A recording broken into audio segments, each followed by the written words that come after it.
across the UK. On DAB+, on your smart speaker, on your smart TV, and on your side. This is Talk.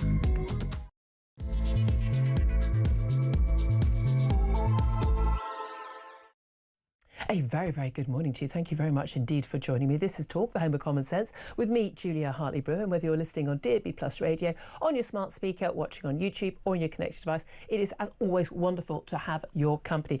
Now, we have an awful lot to get through in the next few hours. And I've got a top guest coming up in just a couple of moments, which, of course, is Reform UK leader Nigel Farage. But just a bit of a heads up, what's coming up in the next hour as well. We're going to be talking about Israel's strikes on Gaza, the heaviest since the ceasefire with Hamas began. 322 people believed to be dead or missing, but no one at the BBC or Sky bothered to mention what the purpose of the targets were of the attacks, which of course was to take out Hamas leaders. Also going to talk about Tory leader Kemi Badenoch in about half an hour. She's going to start a speech in which she's going to warn that the government's target of hitting net zero emissions by 2050 is a fantasy and it's going to bankrupt the country. Finally, the Tory leader seeing sense on this madness. Is there hope for that policy to be dropped by everybody? Plus, the Welfare Secretary Liz Kendall will announce this afternoon plans for £6 billion of benefit cuts, despite a growing Labour backlash. But will it go far enough? And Putin and Trump are going to have a conversation on the telephone around lunchtime today, in which they're going to discuss dividing up Ukraine's land and assets. It's the first phone call since Kyiv agreed to the US ceasefire proposal. Well, I'm going to talk about all of that, plenty more besides. In particular, I want to hear from you about what Kemi Badenoch has said. He's going to say in the speech, but we had a preview of it. 2050 net zero target is a fantasy that would bankrupt Britain. What is your reaction? Are you relieved we got one of the two main party leaders actually admitting this mad policy, by the way, which was always mad, always a fantasy, always unachievable, is likely to be dropped? I'd love to hear your thoughts on that. Was it a bit too late after, parties like Reform UK have been pushing this for a number of years? Give us a call, 0344 499 1000. You can text the word TALK and your message to 87222. You can also get in touch on X at talkTV. Calls are charged at the national rate. Text costs £1, standard network rate message. Look forward to hearing from you on that. And, of course, I'm sure you want to get in touch about what Nigel Farage has to say in a couple of moments. Just also going to introduce to you, before we get to Nigel, Benjamin Butterworth, journalist and broadcaster, returning to the show after a hiatus. I believe you were somewhere else. There are other channels. Yes. But a regular on my breakfast show. Great to have you back in the studio. Thank you so much. And I did 4 years on breakfast with you, so it's a pleasure to be back. You did your time. You did your time, sir, on the early starts. It's a nice, easy start, this one. Right, well, let's get straight into the show.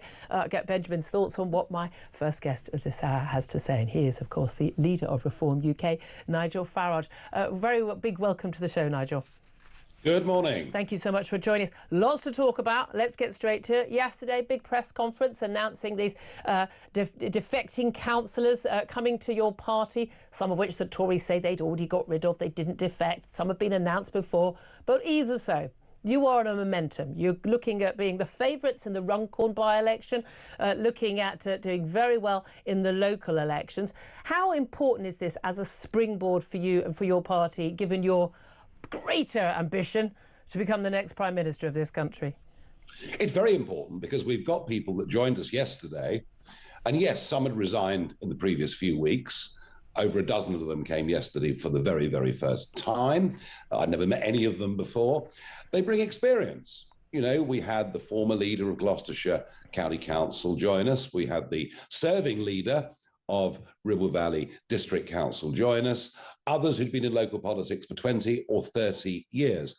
And we're a new, young, fresh party.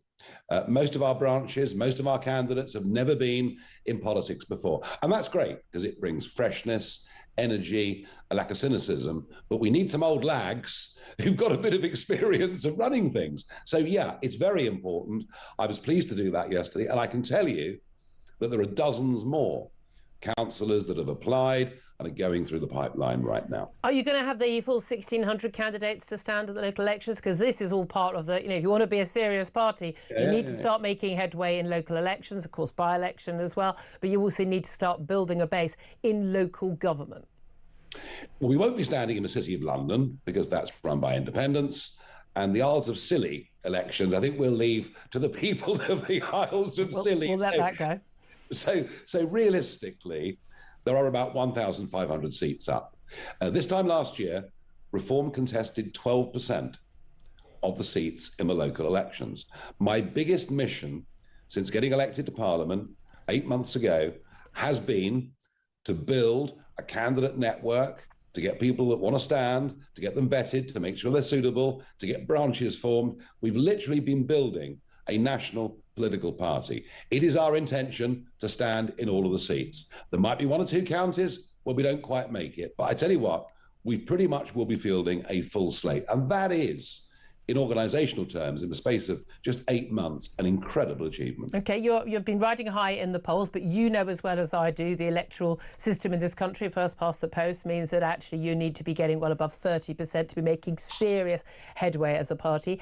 How damaging, look, this is the elephant in the room, and it was the elephant in the room yesterday and has been for the last 2 weeks, how damaging has the spat with Rupert Lowe, one of your 5 MPs now suspended from the party? We're told no route back for him. How damaging has that spat been to the chances of Reform doing well in not just the local elections, by-elections and future general election? Well, the timing of this is interesting, isn't it? I mean, I didn't know that he'd been referred to this parliamentary committee over allegations of bullying in his offices. Really? No one told you? No. Wouldn't your chief whip, Lee Anderson, have known? No, he didn't know. He didn't know. We found out later. But the comments made to the Daily Mail were that we're a protest party, etc. You're messianic. Yeah, they were all made 2.5 weeks before nominations opened for those local elections.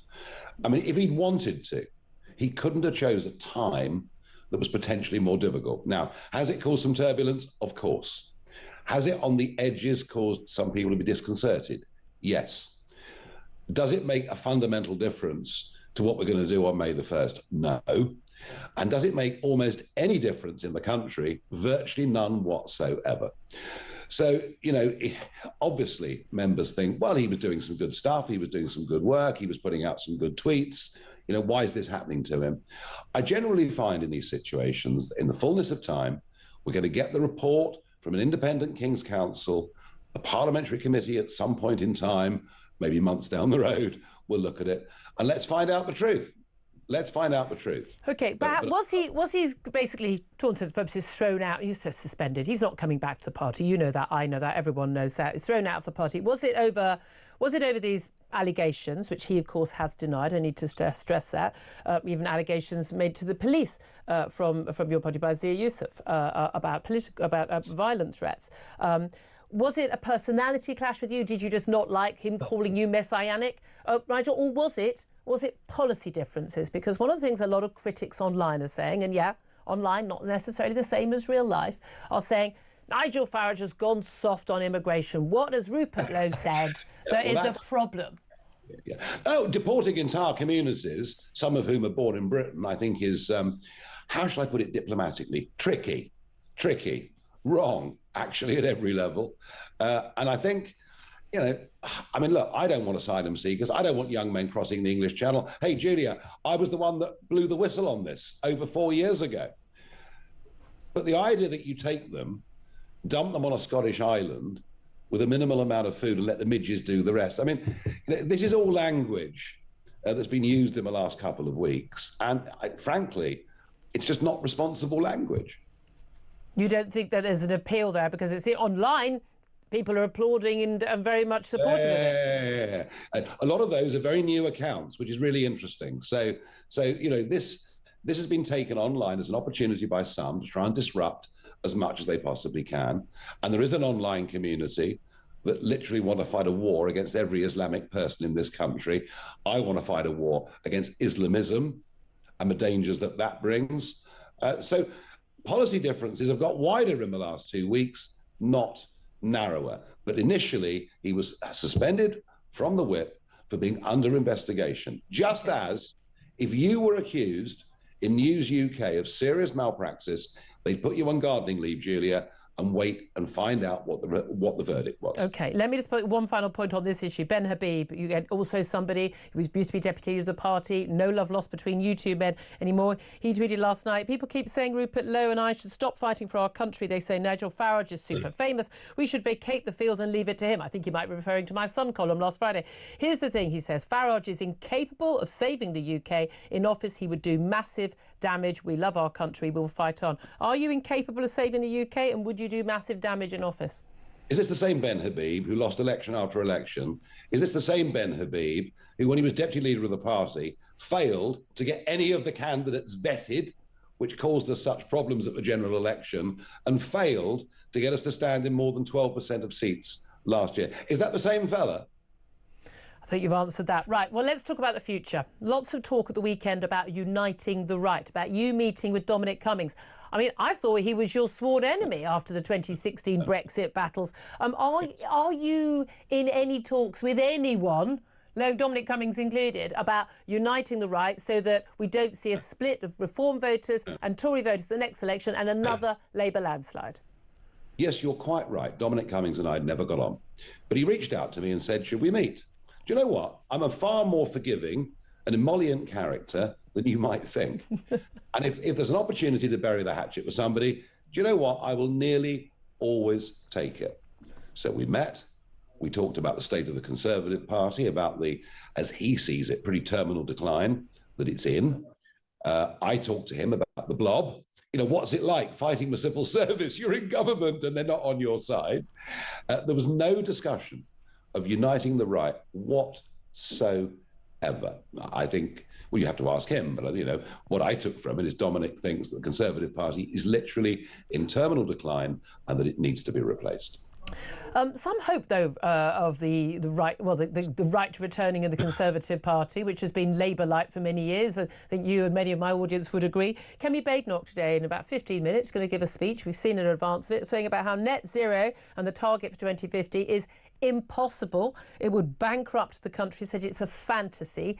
Do you welcome the leader of the Conservative Party has come on board to what it sounds like very close to your policy?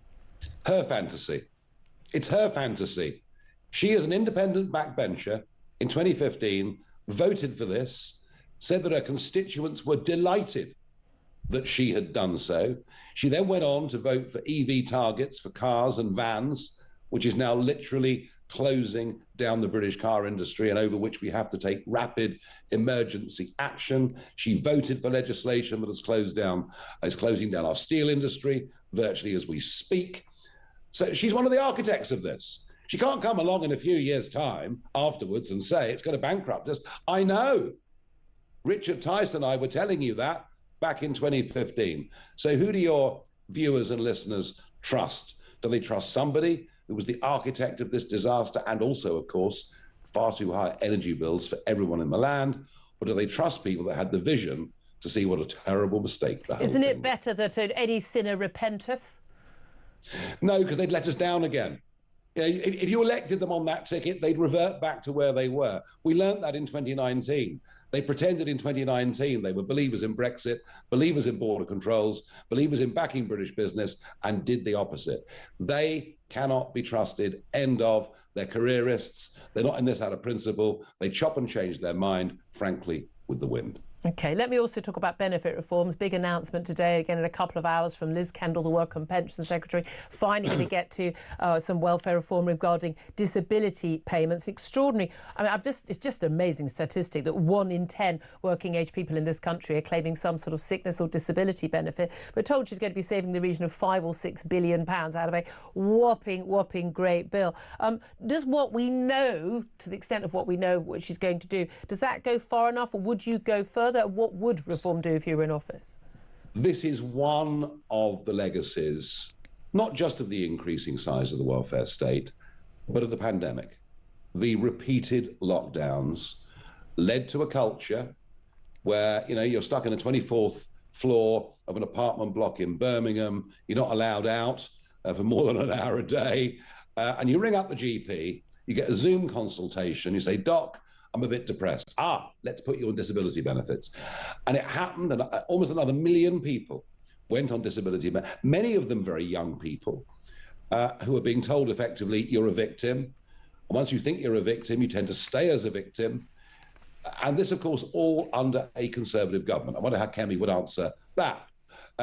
I have to say, I think it's a mistake for your own GP to be able to sign you off as disabled, because the job of a GP is actually, Julia, to sort of try and help and encourage patients whose families you might have been serving for decades. All of those assessments should have been done by people who were independent, who had no vested interest in that sense. And every single one of those Zoom consultations needs to be revised immediately and done on a face-to-face interview.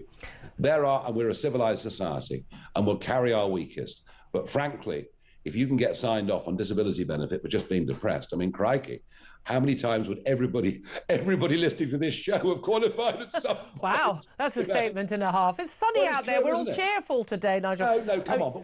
But the point I'm making is, Julia, we all have ups and downs in our life. Yeah. You know, we have grandparents die. We have, relationship breakups, or our kid gets ill, or whatever it is. We all go through those sort of black dog moments in life, but we have to come through them. We have to get out the other side. And if you're going through one of those and you are then diagnosed as being disabled effectively, it's much harder to shake yourself out of it. The medicalising of normal human emotion. And what do you make? I mean, the Motability scheme, lots of people are just, absolutely shocked and stunned by, someone's got autism, they get a free car, which is bizarre. Talk Exclusive today has revealed that £8.8 million of taxpayers' money, money down the back of the sofa in terms of the full welfare bill, but everything adds up. £8.8 million has been spent on free driving lessons for PIP claimants, personal independence payment. Look, the whole thing under 14 years of Conservative rule got hopelessly out of control. It's ironic to hear a Labour government talking about turning it around, and I wish them well. I wish them well, but I fear that their own backbenches, and I fear that the leaching of votes to the hard left Greens and the Lib Dems will stop them from really carrying this through. And that is why I believe the UK needs a new and genuinely radical government prepared to think about everything. Now, you've been cheerleading a lot of things that Donald Trump and Elon Musk have been doing in office, and an awful lot of us have been, in terms of DOGE and tackling immigration. Clear successes there from that government. But you've had the big falling out with Elon Musk again, just dashing back to Rupert Lowe. Have you spoken to Donald Trump recently? No, I haven't. I have spoken to people very close to him in senior positions. I haven't spoken to him. He's rather busy. He is. He's with a lot of things. But we were given the impression you were friends. Is he not offered any support to you? For what? Offering you support in your battles with Rupert Lowe, or or any of your policies? I don't think you understand, you folks. You all work and live in media. You live in central London. You think the Rupert Lowe story is a big story. Oh, I know.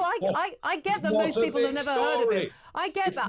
I'm just wondering, given how much his henchman Elon Musk has been attacking you, has he offered you any support? Like, don't worry, I'm still with you. No, and I wouldn't ask for it. This is really, really at the edges stuff. If I wanted to pick up the phone and ring him or text him, I would. He's got a very important phone call today with Vladimir Putin. I want to see an end to this war. I just don't want to see Putin actually win too much territory. So let's see what happens. OK, I was going to say, what terms would you accept that war? Well, we want peace, obviously. We want peace. Putin should never have done what he's done. It's cost hundreds of thousands of lives. There needs to be an equitable and lasting peace. But that's not what Putin wants. You think Trump is wrong on this, don't you? That Trump has given too much. No, Trump is right to go for peace, and we don't. Not at any cost. We don't yet know what that side of the equation is. Don't underestimate this. He could be very tough on Putin, and I hope that he is. OK, well, we should wait and see. Just finally, look, you've had success with the UKIP before, and success with the Brexit Party, and you're now an MP after all those years of trying. You're in power in terms as an MP, but you want proper power. You want to be Prime Minister. You've made no bones about this. You want to be replacing the Conservatives as a party on the right, rather than being a protest party that influences their policies. I asked you, I think about 20 years ago, what was the first thing you'd do, your first day in office, if you were elected Prime Minister? And your reply to me, do you remember? Or probably open a bottle of champagne. You said you'd go to the pub. You said you'd go to the pub. Well, there you are. I wasn't far out, was I? Have things moved on? What would you do now if you were genuinely 28, 29, you got elected Prime Minister? Who knows what happens in British politics the next few years? What would you do on the first day? Go in with legislation to present to Parliament, have a King's Speech as quickly as is humanly possible, free us from the shackles of the European Convention on Human Rights, get our sovereignty back in terms of our judiciary. Without doing that, there's almost no point to anything. OK, Nigel Farage, MP, Leader of Reform UK, thank you very much indeed for joining us. Really interesting to talk to you. Covered a lot of ground there. Love to hear your thoughts on what Nigel Farage had to say. 0344 499 1000 is the number to call. You can text talk to 87222. Message us on X at talkTV. I'm sure the messages on X are already coming in thick and fast. But let's get the first thoughts of journalist and broadcaster Benjamin Butterworth, who's been listening to all of that. Now, I think it's safe to say that you're from the left. Nigel Farage is not your natural sort of home as a politician. Reform UK certainly isn't. What do you make of what you had to say? Well, I think it's quite interesting because he's definitely right that Rupert Lowe is unknown by any normal person outside of Twitter. And I think two things have emerged here. One is his strategy on policy. So when he was asked about Rupert Lowe's comments about remigration, about entire ethnic groups and religious groups maybe being taken to other countries where they originally come from, he's being absolutely ardent on that because he knows, and you mentioned it, 30% where you get some serious number of MPs possible is not going to happen in this country if he has that kind of language. A Tommy Robinson style policy approach. Exactly. And if you listen to Nigel Farage, he doesn't talk about immigration anything like as much as he used to. That's been one of the criticisms from his critics. Exactly. He talks about net zero, he talks about welfare, because he's trying to put himself more near to the centre. He's not going after any more people on the hard right because he figures he's got as many of those voters as he's going to get. And so it's interesting that there's a certain moderation in him. But on the other side, what you're seeing, and the problem with what Rupert Lowe said in this idea that Farage is a messiah, is that let's look at the 20 years in politics he's had. It happens over and over again. In every party that he's run, he's been an extremely popular, charismatic leader, but he's been incapable of working with people around him. So if people are looking at him and say, could this guy be Prime Minister in 4 years? Well, actually, you can't keep a team of 5 people together. How can he keep a team of the 200 Isn't there an argument? And I do think this is a big part of it, that the sort of people who join Reform, sort of people who try and sort of make waves, who want to do something different and not just going through a party structure and sort of having a safe career, of a kind of, it's a technical term, awkward buggers. Yes. They're my favourite kind of people, or people who just don't just sort of toe the line for the sake of it. And they find it quite difficult to get on with other people of a similar personality trait. And so that's kind of almost baked in to the project. And maybe that's why Reform has a number of entrepreneurs, because they're kind of, outsiders, mavericks, they like to rip things up. Isn't it better to have people who are like that as opposed to, I imagine Elon Musk is rather similar, rather than people who just sort of, you look at, a lot of the people going through the motions in the Tory party, the Labour Party, who are just, they're careerist politicians. They've gone through that route, university, special advisor, whatever. But the thing is, we elect governments in this country and they have to be a team, otherwise it simply doesn't work. I mean, in the last couple of years, we saw that with the Tories. If you've got 12 different mavericks pulling in different directions, nothing gets done. And I think that would be the serious question. I mean, they've never run a council. They might run the Welsh Assembly next year because they're polling very well there. And I think that will be the test. Can they find people that can pull together as well as have strong views? Very interesting. Love to hear your thoughts on this. I'd love to hear your thoughts also on net zero. Kemi Badenoch saying that the 2050 net zero target, which she was among the many MPs who voted for it, but she says it's a fantasy and it would bankrupt the country. Well, I mean, people like me, Nigel Farage and others, have been saying this for a number of years because, we can add up. I mean, it's just that simple. You just have to have the grasp of a 6-year-old at maths to know that these figures never added up. What is your reaction to that? Do you welcome, a sinner who repenteth? Is it good that the Tories are finally getting sent of this? We get a proper choice in the next election on this massive policy which impacts all of our lives and our economy, and, by the way, would massively impact our freedoms if it did go any further. Give us a call, 0344 499 1000. This is Talk, the home of common sense.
It's very bizarre, and of course, you know, the Muslim family are an upstanding family. The man is a GP, and there's no issue, and everybody's getting along fine. And we know that actually, at the moment, there's a hell of a lot of tension between different cultures going on. So this is it's a bit of a slap in the face, to be honest. It's the Guardian reading BBC stuff, turning Britain, his modern history, if you like, into what they want it to be, what they'd love it to be, as opposed to what it actually is.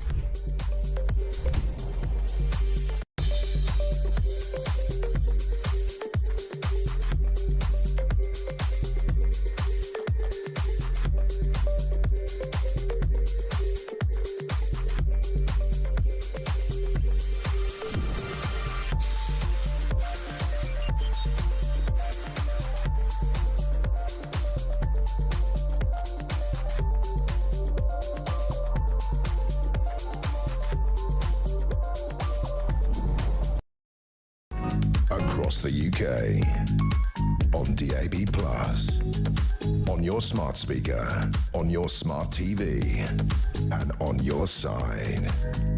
This is Talk. This is Talk, the Home of Common Sense with me, Julia Hartley-Brewer. It's just coming up to 10:30. Lots of you want to have your say about particularly net zero, and Kemi Badenoch sort of, reneging on Tory policy, it would appear, in a speech she's about to start any moment now, where she's going to be talking about how net zero is basically a fantasy that would bankrupt the nation. Well, let's get your phone calls up. Jules is on the line in Bedford. She's called 0344 499 1000. Jules, he has called. Sorry, Jules, what do you want to say? Hi, Julie. Good morning. Good morning. Yeah, so exactly that point. What struck me was when you said a moment ago that we who've been opposed to net zero for years, we can add up. Yes, indeed, we can. But the reality is, so can Kemi Badenoch. She has known for years that what she's saying today is true. Either that or she's stupid. So either we one, know she's not stupid. Been trying to deceive us, or two, she's stupid. Either way, as Nigel Farage said, you cannot trust these people to follow through with what they say. This is a very fair point. And again, I like Kemi Badenoch, and I think she stood up on some key issues which I feel strongly about. But it defies belief to me that anybody who's got half a brain, who pays any attention to this stuff, bearing in mind most of the MPs who voted for this stuff and still support it, they don't know. I mean, you could ask them 10 simple questions about climate change and facts and costs and things, and exactly. they wouldn't even, most of them don't even know that, like, the 2030 target is only electricity, not energy. I mean, people, they're so ignorant. It's frankly, it's criminal how ignorant they are, given that they're spending our money on it and bankrupting us on it, and impacting our ability to defend our country as well. But Kemi Badenoch's not stupid. She does know her stuff, and she said she's an engineer by training. She would know and would have known for a long time. Does that mean, do you say you agree with Nigel, like you couldn't trust her on it because you know that she lied before? Yes, exactly. You cannot trust them to follow through with anything like this. As soon as they're given power, they will do exactly what they have always done. Remember those policies promising immigration in the tens of thousands when they had no intention of delivering it? Simpler, happier times, Jules. Simpler, happier times. Can you imagine net immigration in the tens of thousands now? I mean, it's a pipe dream, isn't it?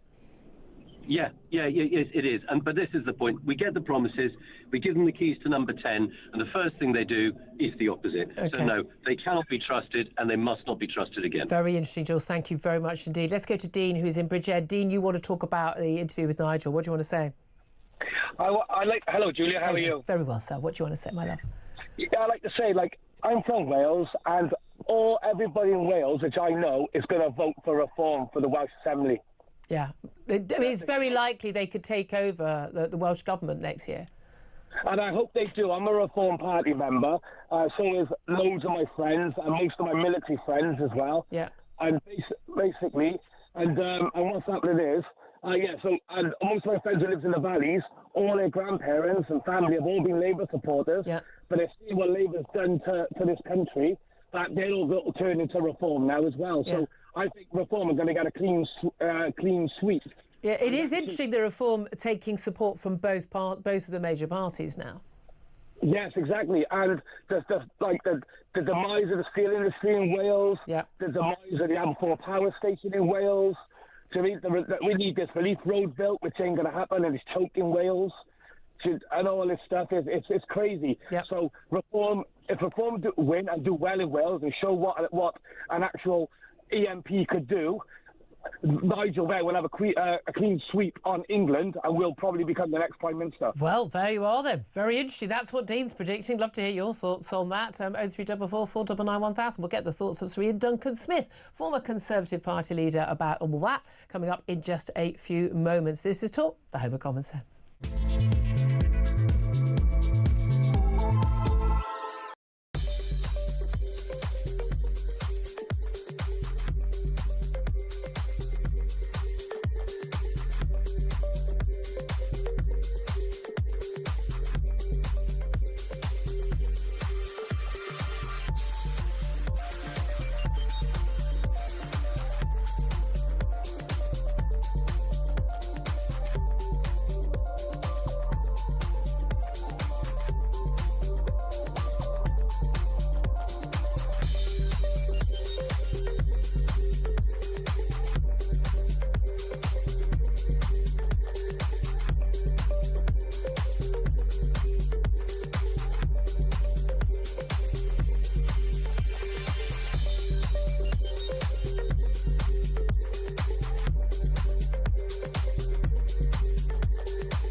Across the UK, on DAB+, on your smart speaker, on your smart TV, and on your side.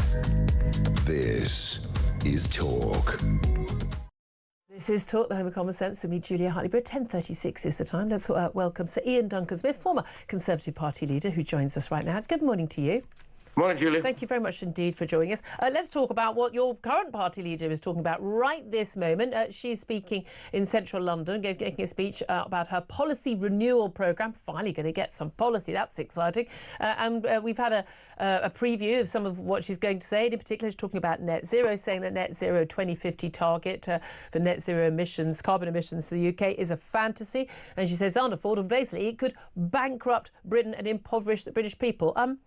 When do you think that your party leader came to this conclusion? Because as a caller of mine has just pointed out, this has been obvious to anyone from day one. To be fair to her, she was one of those voices right early on that said setting these fixed targets simply wouldn't work. And I do remember having discussions with her about that, and she did say some stuff publicly about it. But, you know, the government under Theresa May had got this religion. Everybody in politics seems to have got this ludicrous religion that, that no matter what, we have to get to net zero when we are actually less than 1% of global emissions. That's not even the argument against net zero, by the way. Sorry? That's not even the argument against net zero. Well, it's against net zero. You always want to get to a cleaner atmosphere, that's true. But you have to do it if you're going to do it, and which we have been doing over the centuries, is to try and make sure you do it at a pace and not at a cost. And therefore, people need to have the choice, and they also need to know that this is not going to raise their cost of energy. And the problem has been that politicians generally of all parties seem to have lost the plot about this ideology. Once you get an ideology, you're completely dead. The reality is that net zero has become a kind of new religion. Yep. And she's right to say, look, let's live in the real world. You know, even if you want to get there, you're not going to get there. But to even try and get there is going to absolutely screw everybody in terms of energy costs. But so that was always the case. There's no new information that's come out this week or last last year or 3 years ago that has changed. That's always been the case. Do you understand why people, we just spoke to Nigel Farage, but also a caller who says he doesn't trust your party on this issue and basically says, look, but this has been known. And so we were being lied to. Why was Kemi Bade not, basically lying about this, saying that this was supporting this policy, not just in votes, but in speeches? When she stood for the Tory leadership, she didn't talk about dropping net zero. In which case, how can the Tories be trusted on this, even if they do drop this ludicrous policy? Yeah, well, people that have never changed their mind on anything have never changed anything. The truth is, the reality. Julie, let me finish. The reality here is that it's all very well and good for Nigel Farage to stand out there, never having done anything before, and shout the odds on this. That's fine. Everybody can do that. But the reality is that the key is, what do you want to do about it? And the actual reality that has changed dramatically has been the arrival of Labour and Ed Miliband. Ed Miliband has put down the most ludicrous set of targets. We're importing stuff made by slave labour, and we also now have this absurd drive to net zero no matter what the cost.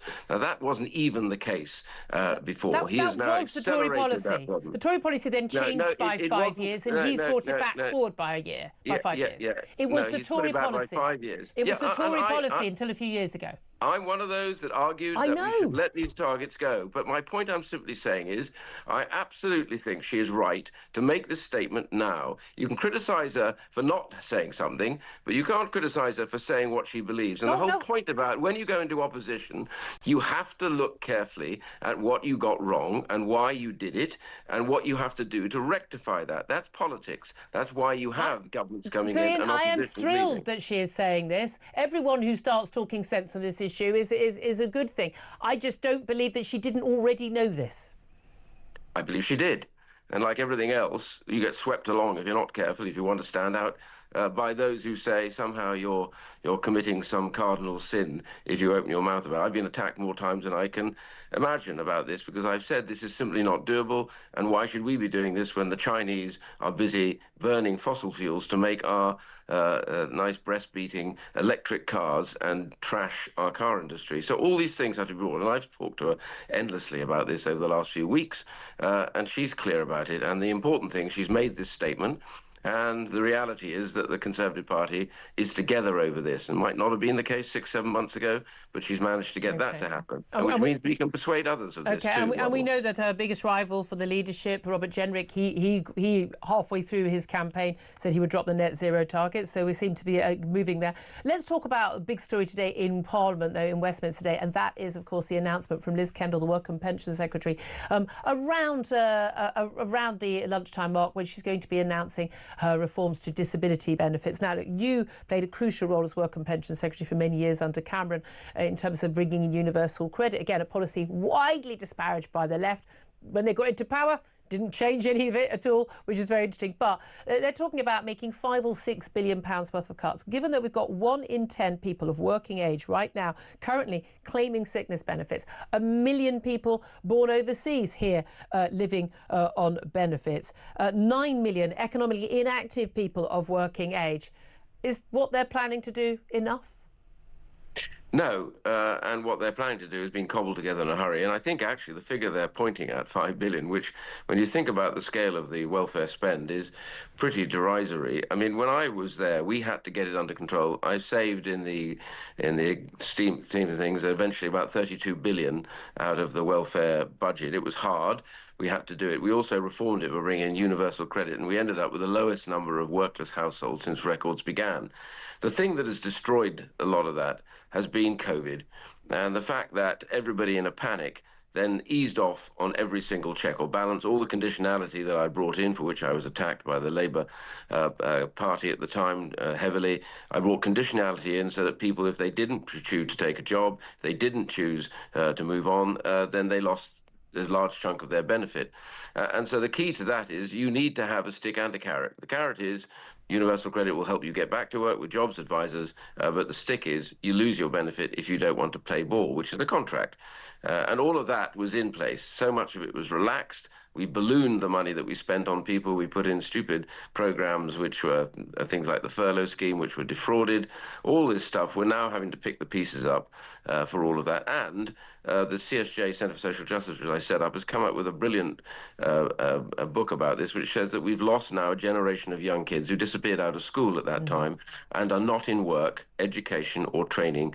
Over 140,000 is the increase in the last few years of those households that have nobody at all in work. This is the key, get them back to work. And I think Labour is trying to probe at that, but they're not getting it right. The key thing is you've got a lot more to save than 5 billion if you change the way that we bring people and condition to make sure that they're actually going to get into work. And so on that basis... Oh, we've just lost you, Iain. So Iain, if you can hear us. I think, have we got you back? No. Oh, we've just dropped off. Hopefully we can get him back on. While we're trying to get his line back up, Benjamin Butterworth listening to that. This is going to be a big battle on the Labour backbenches, though, isn't it? Because we know they'll be all wringing their hands and saying, oh, no, we can't do any of this. You're going to hurt the vulnerable. You're going to hurt the poor. Yeah, there's a handful of people on the sort of hard left of the Parliamentary Labour Party that are going to make this difficult. Diane Abbott has been doing the rounds complaining about that. But I don't think it's going to be such a backlash because it's a very agreeable set of MPs that Labour Party has at the moment. I think the question is how Liz Kendall, the Work and Pensions Secretary, introduces this. If it literally cuts the amount that the poorest get, then there's going to be anger. But if it tries to make it harder to get benefits, I think there might be some agreement. Again, those are two very different things. So, Iain, I think we've got you back, which is great. I apologise, the internet went down. Don't worry, we love tech in this country. We love it. But I just wanted to ask you, just finally, on the benefit issue, when you talk about the balance between the carrot and the stick, I think what a lot of people are amazed by is the fact that, once people are on, for instance, personal dependence payments, they're not required to even look for a job at all, especially when we know that the vast majority of people who've got onto that since lockdown are claiming to have mental health problems, depression, anxiety and the like, when most of us would understand actually work is good for you in those scenarios. How much of the stick should be used? Because a very good friend of mine who works at a benefits counter, and I've said to her, how do you know when people want to work? Because we're constantly told, all these people, they want to work, they just haven't been able to, they want to work, they haven't been able to get work. And she said, you can always tell if someone signs on and wants to work. And I said, how do you know? She goes, you don't see them again because they get a job. Yeah, well, the vast majority of people who sign on get a job in, I think about 80% get a job in 6 months. So you're dealing with a hardcore of a subset of that are resistant to it.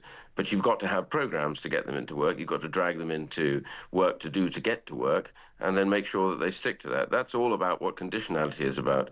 The government, Labour government, has never been keen on conditionality, but they have to tighten it up. I've suggested in the pamphlet that we wrote over the weekend that they bring it in for what they call in-work conditionality, not just you've got to look at a job and take a job, but if you take a job for 15 hours or 16 hours, after a month or two, they step in and say, you've got to take 24 hours now. So either you get more hours at your job or you get more hours elsewhere, moving you up the whole time to get free of welfare. That's what's got to be done. But the main thing here is the sickness benefit, which is the problem. You say, you talked about PIP. PIP allows you to work. Yeah. So my suggestion But only 1 in 6 people claiming it do work. Yeah, well, the key thing is you've got to get jobs advisors into PIP now and start helping them. Lots of them just sit there and languish. Their condition gets worse. Yeah. So there are some who literally cannot take a job. But my point about this is there shouldn't really be a no-job position for anybody. Now that the health benefit, the sickness benefit is in universal credit for the first time. I argued for it years ago, but they didn't want to do it. That means you can put a job advisor on every single person claiming that benefit. Okay. That will make a big, big difference, a lot more than this. And the one reason why they're trying to put the 5 billion figure on is simply because Rachel Reeves has set her fiscal rule and she's broken it. That's why they only want 5 billion. That's the number that they want. It's got nothing to do with saving money for taxpayers. Very, very interesting. Just finally, I want to go to international affairs. Today, we're expecting a phone call between Donald Trump and Vladimir Putin. It's the first contact the two men have had directly since Zelensky had accepted that Ukraine would accept a 30-day ceasefire. How hopeful are you that there will be peace of some kind, temporary or long-term, in Ukraine? And how worried are you that Vladimir Putin is going to get everything that he wants? I'm very worried about the latter. I'm very worried that Donald Trump doesn't really, I think, understand who Putin really is. Putin is an old KGB man who knows how to negotiate. He knows Trump's in a hurry. because Trump said, I'm going to get this done in double quick time. So when someone's in a hurry, the Russians always wait to the last moment and stick in conditions. And then you argue about the conditions, and then they stick in a few more.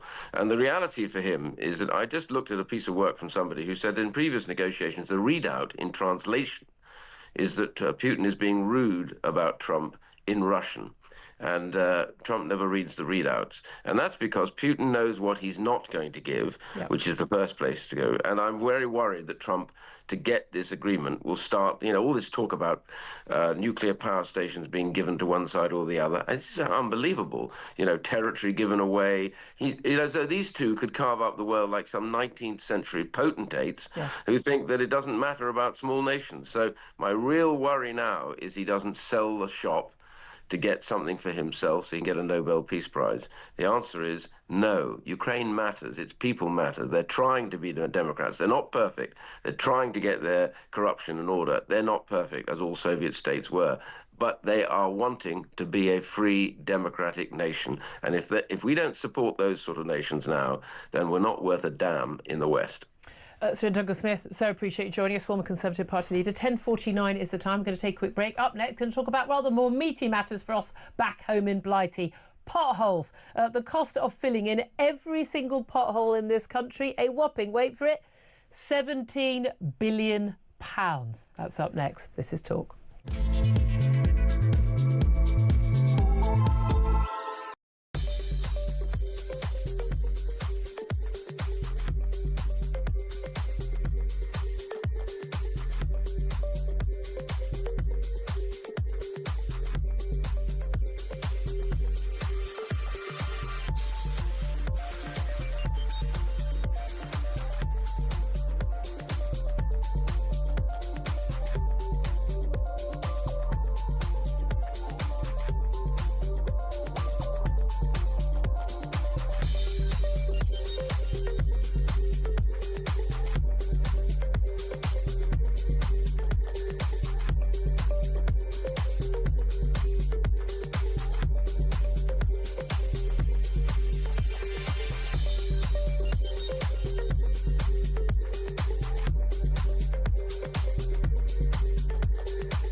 Act is from 1951. The world is a very different place. Immigration and refugees are very, very different from what they were then. The French Interior Minister in 2021 said to Boris Johnson, this doesn't work for either of us. We need to set up a safe and legal route. We will process these people at our shores, and if it turns out they're legitimate, they have every right to come to England because they've been cleared to be an asylum seeker. We'll do it on your behalf. Boris Johnson fell out with Emmanuel Macron that week and decided not to go to the convention that he put on for the rest of the EU leaders. This could have been solved years ago.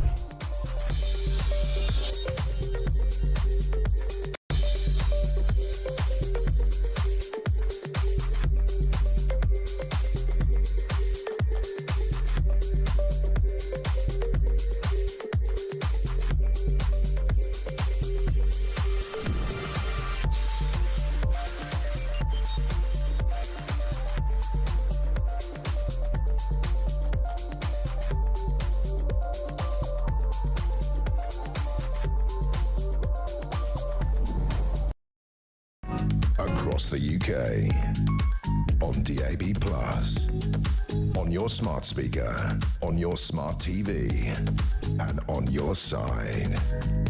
This is Talk. This is Talk the Home of Common Sense with me, Julia Hartley-Brewer. Now, again, we talk about things like Ukraine. We'll be talking more about Israel. There's airstrikes and big picture stuff about benefit reform and net zero. I mean, these have a massive impact on our lives. But in terms of your day-to-day life, you know how I feel about bin collections. The other big thing for an awful lot of people, it's potholes, the state of our roads. They are not just in a terrible, dilapidated state. It's embarrassing for a first world state. They're dangerous. They're causing injuries to cyclists, to pedestrians and to motorists, and they cost a fortune to our cars, but they're also going to cost a fortune to ever repair. If they ever did get round to repairing them all, we are looking at an extraordinary bill of £17 billion. That's according to the annual Local Authority Road Maintenance Report commissioned by the Asphalt Industry Alliance. I imagine the asphalt industry will be quite keen on that work going ahead. Let's talk about this with pothole campaigner, Mr. Pothole himself, of course, Mark Morell. Good morning to you, Mark. Good morning. This sum just keeps on going up. At some point, it's going to be the cost of, you know, the entire world, trillions to mend all the potholes, or we're just going to have so many potholes there won't be anything left to fill in because our roads will just all be potholes. Exactly. I mean, to be honest, I'm sick of talking about it. The answers are fairly simple and straightforward.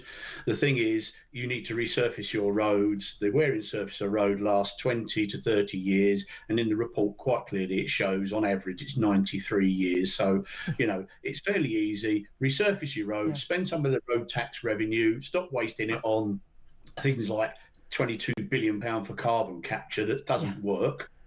Stop wasting it on, you know, we see all this attack on poor, you know, pensioners and wasting other things that are going on.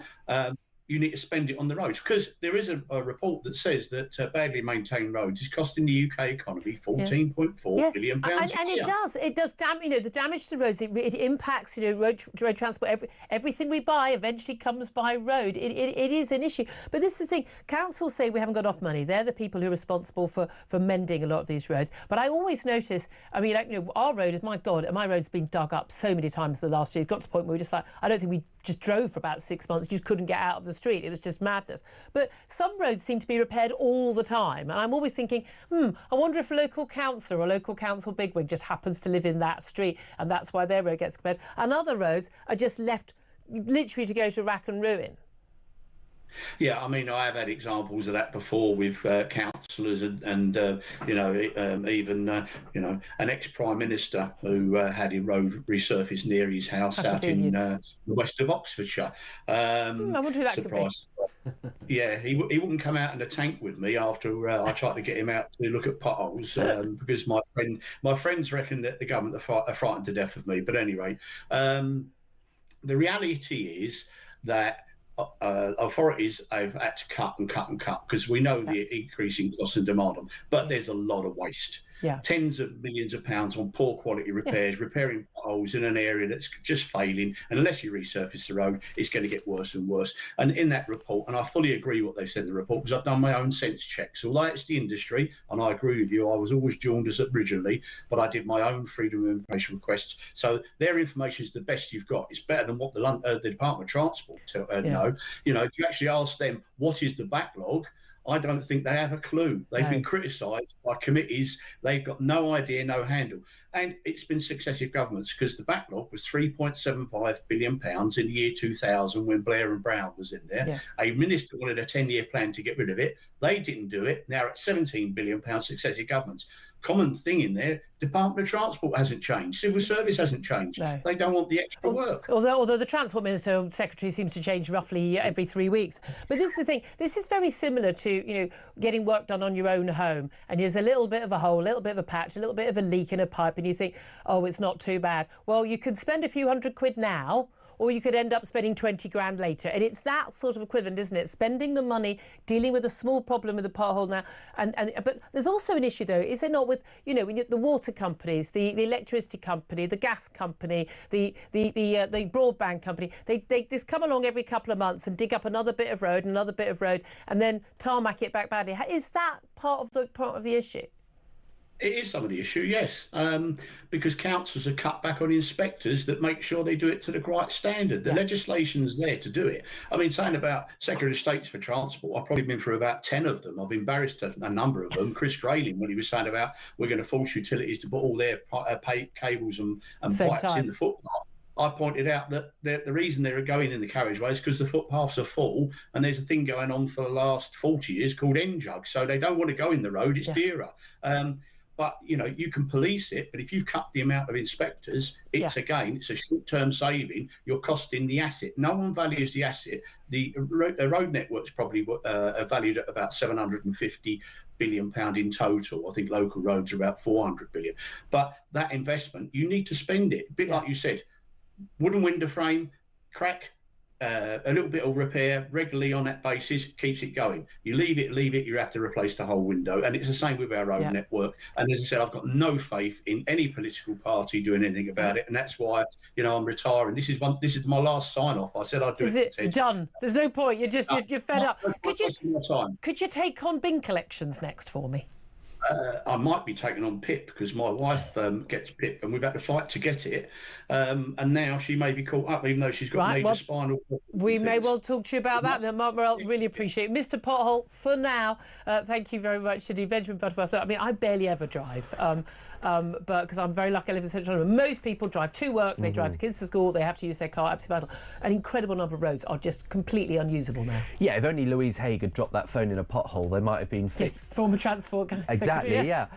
I mean, it summarises the British state, right? Short-term solutions, not the serious problems that we have to deal with. Yeah, and it's gone on for years and years and years. And councils, again, don't spend money painting a crossing with rainbow colours if you haven't fixed all the potholes. I just genuinely think, like, none of the extra stuff until you've done the basics. That's what we want. I'd love to hear from you this on all the topics we're talking about, particularly about Kemi Badenoch. Apparently she's woken up to the idea that net zero is a fantasy and would bankrupt Britain. Yay! What's your reaction to that? 0344 499 1000 is the number to call. This is Talk.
Across the UK, on DAB+, on your smart speaker, on your smart TV, and on your side.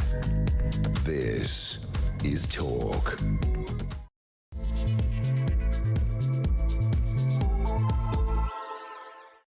Very good morning to you. Welcome back to the show. This is Talk, the home of common sense. I'm Julia Hartley-Brewer. Whether you're listening on DAB+ radio or on your smart speaker, watching on YouTube or on your connected device, thank you very much indeed for joining us. If you're just joining us, you've missed a very interesting conversation, I like to think so anyway, with Nigel Farage, the Reform UK leader. Your reaction to that still coming in on 0344 499 1000. In particular, talking to him about some of the other topics we're talking about today, including the Tory leader Kemi Badenoch warning that the government's target of hitting net zero emissions by 2050 is an impossible fantasy, her words, that can only be achieved with a serious drop in our standard of living or by bankrupting us. I mean, the answer is bankrupting us. I'd love to hear your response to her speech. She's been giving that speech in central London. Do you welcome any sinner that repenteth, or is it a little bit too little too late? As Nigel Farage said, and a caller has pointed out earlier, that actually, well, nothing's changed for her to change this view. So why did she support this policy only a few months ago, but now she's questioning it? And can you trust the Tories on this issue? I'd love to hear your thoughts on that. 0344 499 1000. Text the word talk and your message to 87222. Get in touch with us on X at talkTV. Calls are charged at the national rate, of course, and text costs £1, standard network rate message. You can also leave a message at the bottom of our YouTube page. Remember, of course, if you've not been watching us on YouTube, we do still exist in video. I brush my hair, not very well, put Lippy on for you. If you want to take a look, you also get to see the wonderful, the lovely and brightly jumpered journalist and broadcaster Benjamin Butterworth, who has returned to the fold after a hiatus where apparently there was another broadcaster involved. He left me for a rival broadcaster, but is back. Very good morning once again. And if you have me back, I'll put Lippy on next time too. I thought that was part of the contract deal, but I'm just saying. Anyway, other things we're going to talk about today. Israel has unleashed its heaviest strikes on Gaza since the ceasefire of Hamas began. This comes as talks on further Hamas hostages releases have stalled. The extensive strikes were targeting Hamas terrorist officials. Not that that's been mentioned by the BBC and Sky very much. They are talking about we're told more than 400 people who have died or are still missing. That's according to Hamas officials. They don't mention, of course, how many of those will have actually been the targets of that operation. At least 10, we know, Hamas leadership figures were actually killed in that strike. They would have been surrounded, each of them, by numerous Hamas fighters. So we can certainly say that a good number of those people who were killed were clear military targets. This despite, of course, the Foreign Secretary David Lammy accusing Israel yesterday of breaking international law by blocking humanitarian aid from entering Gaza. He is, of course, as usual, as he is pretty much about everything, wrong on that. Also going to be talking about the millions of people who are going to be summoned for annual weigh-ins at the GP under new NHS guidelines to tackle obesity. All that coming up, plenty more besides. Benjamin Butterworth, I mean, because we spoke to Nigel Farage at 10 o'clock, it's normally the time when we would be having a good yap about the biggest stories in town, so now it's good to be able to get a chance to talk about that. Let's talk first of all about Kemi Badenoch's speech, because we know what she's had to say. We haven't yet got to what Liz Kendall is going to say on benefits, but we'll come to that. But in terms of Kemi Badenoch, look, you're on the left, you're on the woke left, where you all still think this stuff is sane. I mean, it never was sane. It was always mad. It was always going to bankrupt us. It was always unachievable, impossible, too costly, and involve us getting poorer. Is it a good thing that the Tory leader has woken up to this? No, naturally, I don't think it is. And I also don't think it's where the country is. Because if you look at polling, especially before the last election, climate change was one of the top concerns. It's not. Boris Johnson understood that. Not. It is. We're a green and pleasant land, and it's on people's radar very strongly. It just isn't. There's ways of asking questions in polls. You know, if you're answering a poll out, are you concerned or not concerned about climate change? You have to say you are. The vast majority of people in this country, it's not in their top 1,000 issues. Well, I think as the world starts to face the real consequences. Wait a second, clarify. Are we burning? Yes, are we burning? Are we going to be in drought, or are we drowning? It's so difficult to keep up with what. Are we? Yes, all any of those. We've had many of the hottest temperatures ever recorded in annual. Well, recorded since 1880. Have been in the last 20 years. Coming out of an ice age. That was what we expect to happen. We've seen incredible flooding. Half of Bangladesh was flooded last year. Half of Bangladesh is flooded every year. There has been no increase in flooding. Never there has been no increase in flooding. Next. When I was in go with wildfires. Have we had an increase in wildfires? Well, I haven't mentioned wildfires, but I know, but you're going to go with wildfires because that's the next one, because we haven't had an increase in wildfires. Wildfires in January is pretty concerning, quite frankly. Not unusual, and no increase in wildfires around the world. Worse than any other year. No, they're not worse than any other year. No, they're not. About 18 months ago, I was in the foothills of the Himalayas, where they're saying their existence is being threatened because of the flooding that's happening from the mountains melting. This is incredibly ice is all melting, apart from the fact that it's not all melting. Well, but it is. It's incredibly dangerous. The overwhelming majority of scientists agree. No, they don't. And the thing is that again, what made up stuff. They do. They absolutely agree. 97%. Or was it 99 this week? It's so difficult to keep up. I mean, made up stat. I would sooner listen to the 97% or the 99 than the 1%. Stat. Not true. But look, the fact is that I think this offers a great opportunity for Britain, because one of the things we lead on is that... Sorry, Ed Miliband, I didn't realise I'd invited you to the studio. Yeah, you got lucky. We have an incredibly educated workforce, very good at technology, and we're actually... great at innovation. We're still a major industrial nation because we produce a lot of but we do, because we produce a lot of high-value things like arms and planes, and that's why I think we should lead on this stuff, because the technology, there's trillions of dollars to be made. I am all for technology that is cleaner than old fossil fuels and getting rid of coal and things like that. Absolutely, all for it. However, not with a random target. 2050, that's a round number, or 2030, that's a round number, and not when it makes us poorer, it deindustrialises us, means that our energy bills are higher, which they are, means that our energy supply is insecure, which it is, and means that we're reliant on getting energy from abroad, and we're less secure defence-wise, because we can't produce our own, virgin steel. We can't actually afford to run manufacturing, and we're not able to keep the lights on of our own accord. We have to import energy. That is not what a first world country does. Well, that's why solar panels and wind power are essential to try and fix that. We're an island. Wind is fantastic. And when the wind doesn't blow and the sun doesn't shine on a cold winter's day, when we need energy more than ever, what do you propose we do? Well, that's why we should have built nuclear 10 years ago, because we would still need that, and it's an efficient form of energy. We also need gas. 80% of our energy is not renewable energy. That's why we need to change it. There is no technology. There is no renewable technology that will replace the need for gas. The crucial gas and oil that is actually in existence yet. Well, I mean, why have our bills gone through the roof? It's because we were so reliant on places like Russia, and we didn't get our gas or oil from Russia. It was barely any of it. It's the Ukraine war that's put those prices up. It's a global oil price. Because it hasn't happened in America, where they've been fracking and they've been drilling for oil, and they've been, even though they talk a good game on net zero under Joe Biden, they still became the world's biggest net exporter of oil and gas. We stopped drilling for oil and gas in the North Sea. We didn't frack under our own nation, and we've got the ridiculous thing where we're relying on solar and wind, which we then have to double up to have the gas storage and the nuclear power to back it up for when it doesn't work. So we're paying twice for the same energy. I mean, I do think that not going for North Sea oil and not issuing those licences that are currently going through courts about whether we should... Well, that's a net zero policy. I'm afraid I think that's a mistake. Well, that's a net zero policy. It's reported that Rachel Reeves also thinks that's a mistake. She wants the tax revenue. She can add up too, apparently. All that experience as an economist, wink, wink. But I think, there are so many technologies that this country can develop. Recently, I was with a Scottish entrepreneur who's developing motor cars made by fast cars, that is, racing cars, made by hydrogen, which is an incredibly efficient technology if we can develop it. And when it's developed, let's move to that. That would transform the impact of airplanes. It's a when. But you do realise that we would hit our net zero targets if we basically closed down all our industry. No one had a fridge, no one had a car, couldn't get a train. We just gave up all of that. We went back and lived in the woods. And if we did get something, we imported it from China, where it's made solar panels and wind turbines in a coal-fired factory. We would actually hit our net zero targets if we did that. Would that be achieved? Would that be a good thing? No, because that's the only way you're going to do it. What we have to do is change the technology we're using so that it doesn't have the impact on the environment. Even China has net zero target for 2060 and to peak emissions in 2030.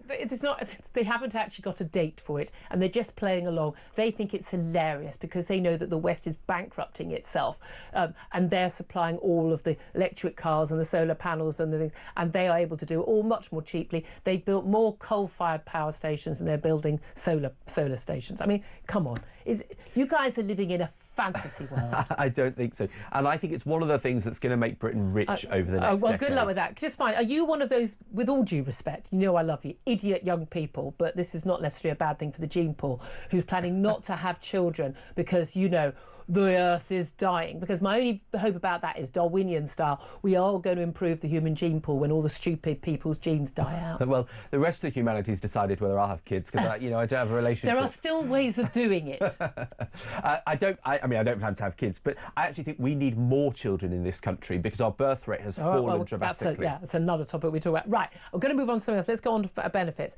Can we sustain having 1 in 10 working age Brits claiming sickness benefits in this country? Liz Kendall, in about an hour and a bit's time, as the Work and Pension Secretary, is going to announce her cut. As Iain Duncan Smith pointed out, you know, we're talking about 5-6 billion quid in cuts to the welfare bill. It's a drop in. I mean, it's desirable, but nevertheless a drop in the ocean of what we need. How many of those 1 in 10 working age Brits should not be on sickness benefits is the question. Well, yeah, it's a difficult question. I obviously don't know the answer to that. I'd say a lot of them. But, I mean, there's clearly a problem. It is unsustainable because the sums are expected to go up to about £70 billion in a couple of years. Now, that will be almost triple what it was pre-pandemic. And you have to ask the question, why is Britain the only major economy to have not returned to the employment levels pre-COVID? And I do think it is, the Health Secretary, Wes Streeting, said this at the weekend, there clearly is some overdiagnosis. And the temptation is to think that overdiagnosis is a kind of kind thing. We are a sympathetic society. But actually, if you're telling people that their illness is so severe or so unresolvable that they can't go back to work, you're denying them the thing that brings you most satisfaction, that brings you most reward as a human being. Self-respect and self-esteem, putting food on the table that you pay for. But this is the thing, isn't it? A lot of people talk about it being kind, but it isn't a kindness. And the GPs who are the good GPs, I remember my mum's a GP, I've said this before now, you know, she'd have patients who'd come in and they go, oh, no, not you, because I know you're not going to sign me off sick. Well, no, because you shouldn't be signed off sick. But an awful lot of GPs, again, it's a phone consultation or a Zoom consultation, and then it's a phone call with the benefits office, and people can look up online. You can literally Google, what do I need to say to get PIP payments? And you're never going to be asked to work again. You're on these payments. And a lot of people say, oh, well, it's only like 8-9 grand a year. Well, yeah, but it opens you up to a world of other payments, like the Motability scheme and the like. I mean, you know, the fact that you've got... you know, it was £8.8 million, this is Talk exclusive we've got today, £8.8 million of taxpayers' money down the back of the sofa in terms of the welfare budget, but nevertheless, 8.8 million quid being spent on driving lessons for PIP claimants. I mean, I've been paying for my daughter's driving lessons. They're unbelievably expensive. You're sitting there going, for the love of God, please learn how to drive quicker. By the way, you have to wait. In London, 6-month wait to get a driving test, and then she's had her driving test cancelled. So you're trying to get another one. I mean, it is unbelievably expensive to learn to drive. And we're paying for other people to be able to get driving lessons. What's that about? The point of the independence payments is to try and let people, many of people on that are in work, and it's in order to help them do a job. Again, this is another one of the lies. I think it's the majority. No, it's 1 in 6. Oh, there was a politician yesterday saying that. I know, lots of people say it. And again, even when people talk about people being in work where they're on benefits, most of them are working 1 day a week or 2 days a week. Oh, what a surprise! You can't support your family and pay your rent on 2 days' work a week. I mean, there is another side to this. When it becomes the fact that it's definitely true that most people on universal credit do some paid work, but actually part of the problem is that they do. Most people on universal credit are in employment. That's definitely true. You can check it. I'm sure you'll correct me if it is wrong. And the problem is that wages have been too low compared to the cost of living, and therefore you end up having the state top it up. And so I do think the increase in the minimum wage might go some way to help that. But, you know, that's one of the key problems, and I think we have to But isn't the main issue that if you don't need to be on benefits, if you could take a job, just maybe not a job that you want or a job that pays as much as you want, not as convenient for you, that you shouldn't get any benefits at all? It seems to me to be very, very simple. Well, here's a job. Here's it, hello Benjamin, you've lost your job. Here's a job. Well, it's not, it's not sitting in a studio talking. It's not writing. I'm afraid it's, it's digging up the road, or it's working as a washer upper in a restaurant. Well, that if you can't find another job that you want, that's the job you're going to have to take, because I don't see why I should pay for you not to work. Yeah, I mean, Ronald Reagan said the best form of social welfare is a job. And clearly he has a point. You know, that saying lives on. I do think that the government understands that, though, because the public accounts are so severe that there is no choice. You cannot let this grow. And except that Labour politicians will be really wary of upsetting their base even more than they've already done. When we talk about will there be a big Labour backlash, I don't think there will, because, you know, the set of MPs, I know a great many of the new Labour MPs, they're quite young, they're very, in layman's terms, Blairite. Most of them didn't expect to get elected. Indeed. 6 months earlier, they didn't expect to be selected in many cases. They're a very agreeable bunch of people. They're very much on Keir Starmer's side. And they're ambitious. I don't think they're going to be causing problems, not when they know they've got 4 years of ministerial opportunities. There is also the point that, you know, there's 400 of them, and basically, you know, you need an awful lot for there to be a rebellion that serves any purpose. So you're kind of rebelling for the sake of it. But you can put out a tweet and make yourself look like you care. And it's no surprise Dan Abbott is opposed to it, but I'm not sure her maths was ever so good. No, as a general rule, if Dan Abbott's opposed to something, I support it. Can I make one other point, which is this saves £5 billion if they succeed. But the triple lock on pensions had £11 billion this year, and that no party is pledging to deal with. No. Now, there are many pensioners, about 25%, who are worth more than £1 million. I don't dispute they worked hard for that. But when you're looking at public finances, can we afford to spend more on pensions than defence, education, and especially young people, you know, again, the generational divide there is an issue. However, also, our state pension is one of the lowest in the Western world. Except that we've structured it slightly different to other countries, so the difference between private pension and state pension slightly distorts that figure. But 11 billion quid extra goes on the pension costs this year because of the triple lock. Yeah. And the generation in Britain that's benefited most in the last 10 years is people that are retired. Now, I don't resent They also managed to buy a home. They didn't have to pay for Exactly. uni fees. They managed to buy a home for a pittance, which is now worth a lot. Precisely, and you just... my parents' generation, I mean, they've cleaned up. A serious government that was being honest about what's unsustainable would confront that. That would be interesting. But I don't think it's likely to happen. Can we just mention also the 20,000 civil service credit cards that have been frozen, spending crackdown. Basically, they've been spending a load of money on stuff they shouldn't have been spending on, and basically everyone's going to have it taken away, and you have to reapply and justify why you need it. I can understand some civil servants working abroad would need that. I have to say, the cheek of some of these people, some of the things they've been spending money on. I want to know, though, is anyone going to be sacked for their dodgy expenses? Because you get sacked anywhere else for dodgy expenses. Yes, indeed. And I mean, it's our money. There was a story in the Daily Express about sort of 40 mobile phones being lost and replaced in one department every day. I've never lost a mobile phone. No. I've literally never lost a mobile phone. No, I've smashed a fair few, but I've never lost them, right? You know, you drop them, but I don't lose them. And so, you know, you wonder whether there is a lax culture that they just know these costs will be covered. I don't wonder. I know. Yes. I absolutely know. I also want to talk about, I mean, what's going on internationally, Ukraine and Gaza. Also, just finally, those two astronauts, finally, from the International Space Station, are returning to Earth after 9 months.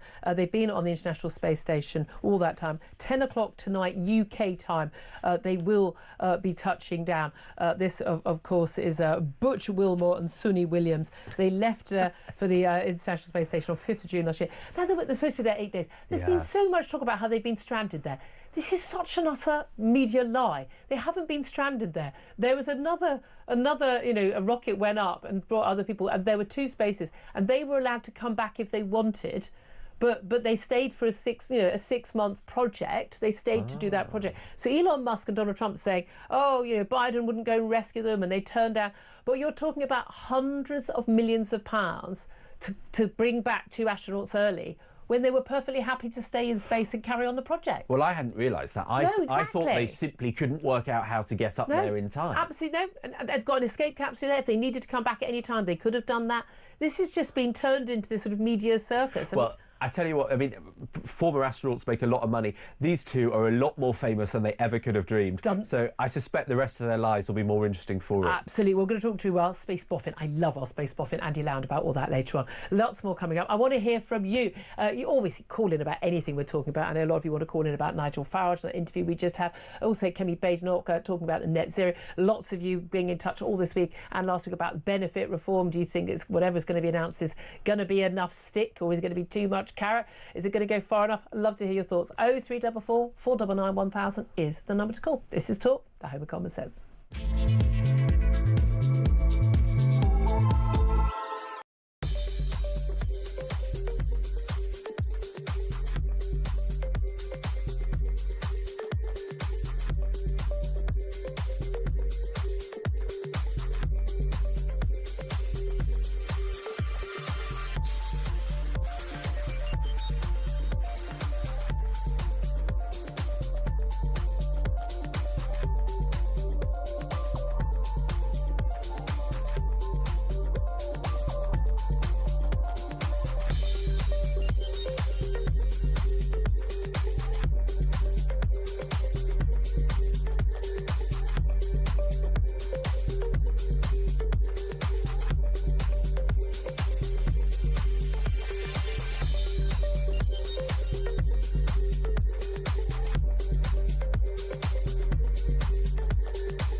and obviously to promote Shakespeare, to preserve properties where tourists would come who are presumably interested in Shakespeare and perhaps might even appreciate Shakespeare. And therefore, this is another example of an organization that has been tempted into undermining its own purpose. I mean, they're actually staging Bollywood dance workshops.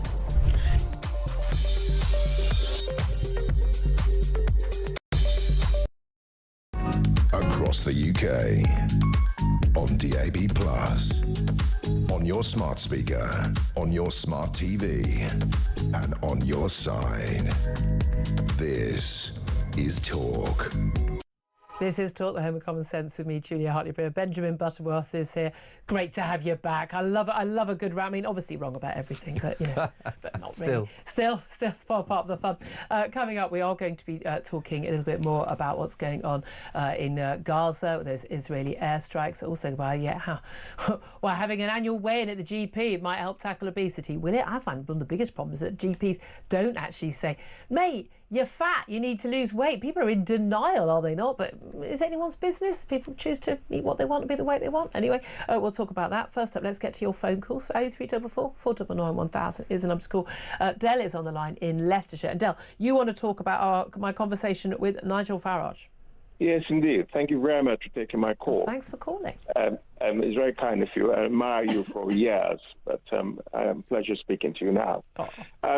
In regards to what Mr. Farage says in regards to Ben Habib, in regards to how he has not achieved certain things while he was deputy leader. Can I just recap for people who weren't listening an hour ago? Basically, Nigel Farage was saying, you know, Ben Habib has criticised Nigel Farage, saying he can't lead the party, he's not going to achieve, he damaged the country. And he said, look, this is a man who's, when he was deputy leader, didn't, you know, field enough candidates, didn't win anything, and basically saying Ben Habib doesn't actually, you know, have the practical ability to match his words. Indeed.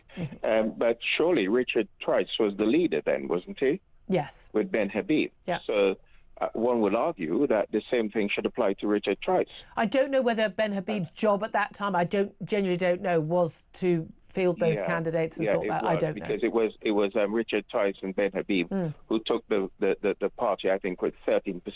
Yeah. Before Nigel Farage came on board.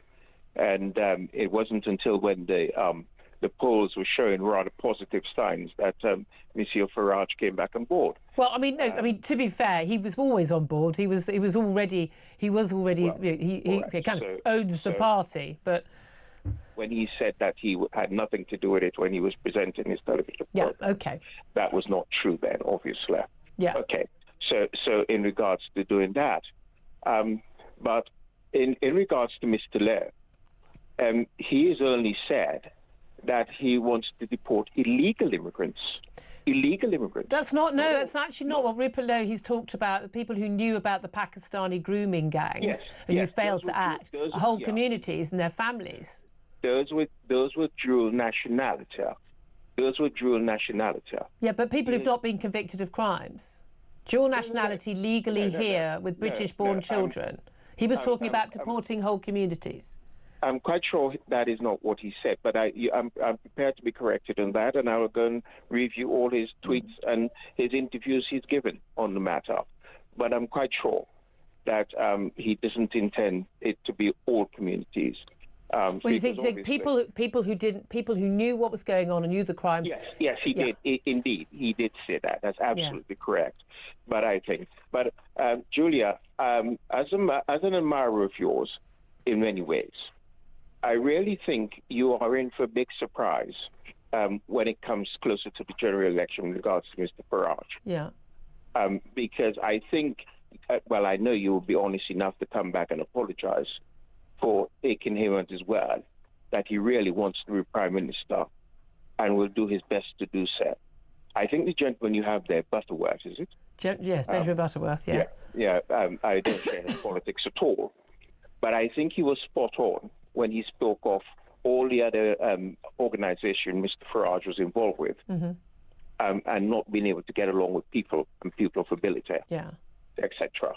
But I think at the end of the day, we're all in for a big surprise. Now, when you say big surprise, you mean that Nigel Farage? Well, I mean, I'm not taking him at his word in terms of I'm not saying well I think that he'd win or whether he'd be a good Prime Minister or not. I ask the questions.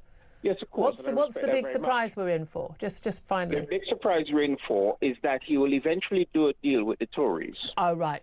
He says he won't, but you think he will? Oh, no. He will. He will. Especially if they offer him a lordship and he could go to the Lords as an independent. He really, I can't tell you how much I know for a fact he doesn't care about stuff like that. Okay. Well, we will beg to differ on that. I know differently, but we will beg to differ on that. No, that's interesting. No, again, I still think a deal is a possibility, but I don't think he can be bought for a period. I mean, who would want to sit in the House of Lords, for goodness sake? But look, I'm going to have to leave there because I want to get to another call before I have to go to a break. But really interesting call, Dale. Call in again. I'm sure I would love to have this conversation again. I know lots of other people would like to take part as well. 0344 499 1000. What do you make of what Dale had to say? Thank you for that. Let's go to Alan, who is in Shropshire. Hello, Alan. Good morning. Good morning. You sound very chirpy. What do you want to say? Well, this is about the first day I've actually seen the sun. You know, when that chap who's on there with you now, he always said it's getting hotter every year. I wish. Good grief, because I kind of work outside, been 65 days, well, apart from Christmas. And last year I had never even got a suntan. Yeah, exactly. I'm all in favour of global warming. Yeah, I agree. And the thing is, Julia, I don't know whether you've noticed, but you have a look at all these climate figures. They're all totally inflated because, I mean, as far as the dairy cows are concerned, I mean, they say that a cow gives off 5,000 litres of methane a day. Yeah. I mean, a cow only gives up to 50 litres of milk a day. I mean, if they produce that much methane, I mean, you wouldn't keep them for milk. I mean, you'd keep them for gas. Thank you very much. I really appreciate that. Oh, hilarious. Thank you, Alan, in Shropshire. I'm not going to give you a comeback on that, Benjamin, because I feel we're going to go down a rabbit hole. 11:31 is the time. We're going to take a quick break. Up next, we're going to talk about what's going on in Israel, what's going on in Gaza, and, of course, also, where do we think things going in Ukraine? We're going to talk about that later. And tackling obesity. Would an annual weigh-in at the GP help you tackle your waistline? This is Talk. We are the home of common sense.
Across the UK, on DAB+, on your smart speaker, on your smart TV, and on your side.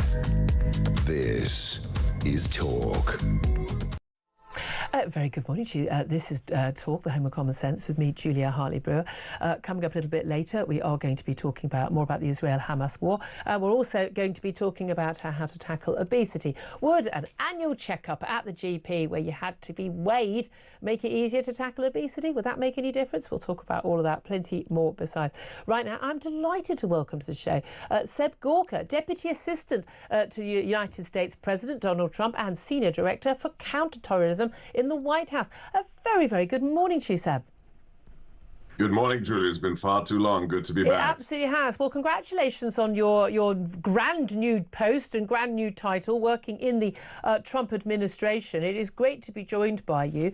I suppose the first thing I want to talk to you about today, crucially, is that this phone call that's going to take place for a couple of hours this afternoon, we understand, between Donald Trump and Vladimir Putin. What do you expect is going to be decided today? Well, I think if you look at the last 3 years, if you look at the state of the economy for Russia, if you look at the reality of the war, as my boss, the National Security Advisor, former Green Beret Mike Waltz, very accurately called it at that negotiating table in Saudi Arabia, it is a meat grinder for both sides. It is a tragedy. I think we've arrived at that moment where both sides need it to end, and there's only one person who can broker that deal, and it's President Trump. So I think it's going to be I'm not going to talk for the president. I'm not going to say anything more about that phone call. I think it's just going to be a reality check for the Kremlin. A reality check for the Kremlin, and yet one of the concerns people like me have is that Donald Trump has basically given away all of his negotiating positions. The art of the deal is supposed to be, his big skill, but he's given away all the negotiations. Things like, no, it's okay, Ukraine will never get NATO membership, going to have to cede territory. They'll lose military aid if they don't agree to a ceasefire. He's basically given every single negotiating position that the US has, hasn't he? Not in the slightest. This is, the narrative from the fake news industrial complex. President Trump, as he promised, what was it, yesterday, or was it Friday? He talked about everything else we can do with regards to sanctions on Russia that hasn't even begun to feel the pinch. There are certain things that I, again, am not going to reveal that the president has up his sleeve that he can do. And I find the alternative a little bit absurd. So what are those who are saying President Trump has given it all away? What is the alternative they're talking about? When is two-para going to land in Moscow? I think the reality check probably applies to lots of our European friends. I mean, hey, I massively appreciate the reality check that Donald Trump has given to European nations about their need to basically get their own defences and their defence spending in order. I agree with Donald Trump back in his first term in office when he called out the Europeans on that. I think you've done Europe a favour on that front. I'm not entirely sure why a taxpayer in Arizona should be funding the defence of France, Poland or me, with all due respect to those people. But here's the key thing. There isn't a choice between, well, let's have a ceasefire, let's have peace at any cost and a deal at any cost, and US troops marching on Moscow. That's not the choice.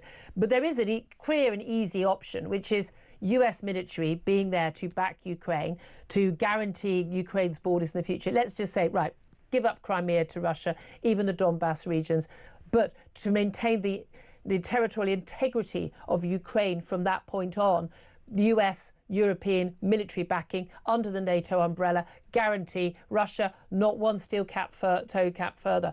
That would, perfectly well that would deter Russia. Why not do it? You're talking about NATO membership, and that's out of the question. Why? Why? Because you have to read the Atlantic Treaty that founded the alliance in April 1949. It's one of the shortest international treaties in world history. It's only got 14 paragraphs, and it talks about the fact that there are two conditions for NATO membership. Number one, you have to be able to prove that you are a representative democracy. You function as a democracy. Which it is. Let me finish, Julia. Be patient, please. And secondly, you have to be able to contribute to the collective defense of the alliance. A war-ravaged nation that has parts of its territory that are not under its control is neither a functioning democracy nor in a position to contribute to the collective defense of the alliance. I'm sorry, unless you shatter the founding document of NATO, this will simply not happen. And the idea that we haven't done enough, can we just have a history lesson on the part of the world that is the Ukraine? When Democrats were in the White House, they literally sent blankets to Kiev. That's what Obama did after the invasion. When we came into the White House the first time, what did my boss, Donald Trump, do? He sent Javelin anti-tank missiles. Yeah. So if any nation has done the most to make sure that Kiev can repel invaders, it is us. Yeah, so, I accept that. Let's have a little chat. That's why the US is so vital in protecting a democracy on the eastern flank of Europe, which was supposed to be an ally of your nation. And yet I fear, and this is the big worry a lot of people have, that Donald Trump is totally and utterly sort of in awe of Vladimir Putin, Mr. Strongman dictator of Russia. Julia, and then like he is going to give the entire game away. With garbage like that. I mean, that is utter gutter press crap. Why does he call honestly, Zelensky a dictator let me tell you a story about President Trump and Putin. Let me tell you a story. Everybody is now such an amazing expert on the Wagner Group because of the fake coup that they engineered against Moscow. Let me tell you a little bit about the Wagner Group a few years ago. When we were in the first Trump administration, this is now declassified, I can talk about it, we briefed the president that there are hundreds of Russian soldiers running around the Middle East destabilizing it. The Wagner Group, working for the Kremlin. What did President Trump do? He said, kill them now. 4 hours later, in the Battle of Kasham, 300 Russian soldiers had been turned into red mist. Now, this is important because no American president, not even the great Ronald Reagan, no American president since the October Revolution of 1917 had done such an incredible act of geopolitical messaging, killing hundreds of Russians who were destabilizing a whole region of the world. What did Vladimir Putin do? He didn't even have a press conference. So this is the man who's so enthralled. Okay, so why doesn't Donald Trump have the same attitude to Ukraine? Why doesn't he take the same attitude to Ukraine, where Vladimir Putin has massively destabilized the world economy, the world energy market, the Western democracy? He hasn't. Julia, name me one other head of state, anyone, just anyone in the world who has the capacity to make the phone call today and to bring a deal to the table. Name me one. I'll wait. Look, he's the most powerful man in the world. And that's why it's very important that he acts in defence of Western democracies and not to aid a murderous dictator who has invaded a democratic state. How is stopping the conflict aiding a dictator? How is stopping? Stop. Do you want more Ukrainians to die today, Julia? No, but Vladimir Putin does. See, you go very quickly from the no but. Do you want the fighting to stop right now? Would I have liked the fighting to stop in 1940 in Europe? Yes, I would as well. But it's at what cost? That's the crucial matter, Seb Gorka. It's at what cost? The alternative is a security guarantee. That even if we stop the war, and even if Ukraine lost the territory they've already lost to Russia, even if, the security guarantee, okay, not under the NATO umbrella. America can offer a security guarantee with a coalition of the willing, France, Germany, and others, and Britain and others, and they could deter a further assault from Vladimir Putin on not just Ukraine but other countries. You know what really deters an assault? I mean, this is why people don't get it at all. This is why they just fall for the nostrums and the stupid, cliched, boilerplate garbage. You know what really secures Ukraine? What? A minerals deal, which allows hundreds and thousands of Americans to work in that land. I mean, hundreds of thousands of Americans. Oh, Julia, let me stop. Just stop it for a second and let your guests talk, okay? Don't be the BBC, okay? That was insulting. That wasn't. You went for a low blow there, Seb. But it's like I said to the BBC last week when they cut my mic off. The greatest security for any nation is economic relations with the United States and our citizens working on your territory. What is a piece of paper? What is a signed document worth? It's Neville Chamberlain coming back from Munich with peace in our time, as opposed to thousands of Americans on the soil of the Ukraine working together with Ukrainians. That is the ultimate guarantee.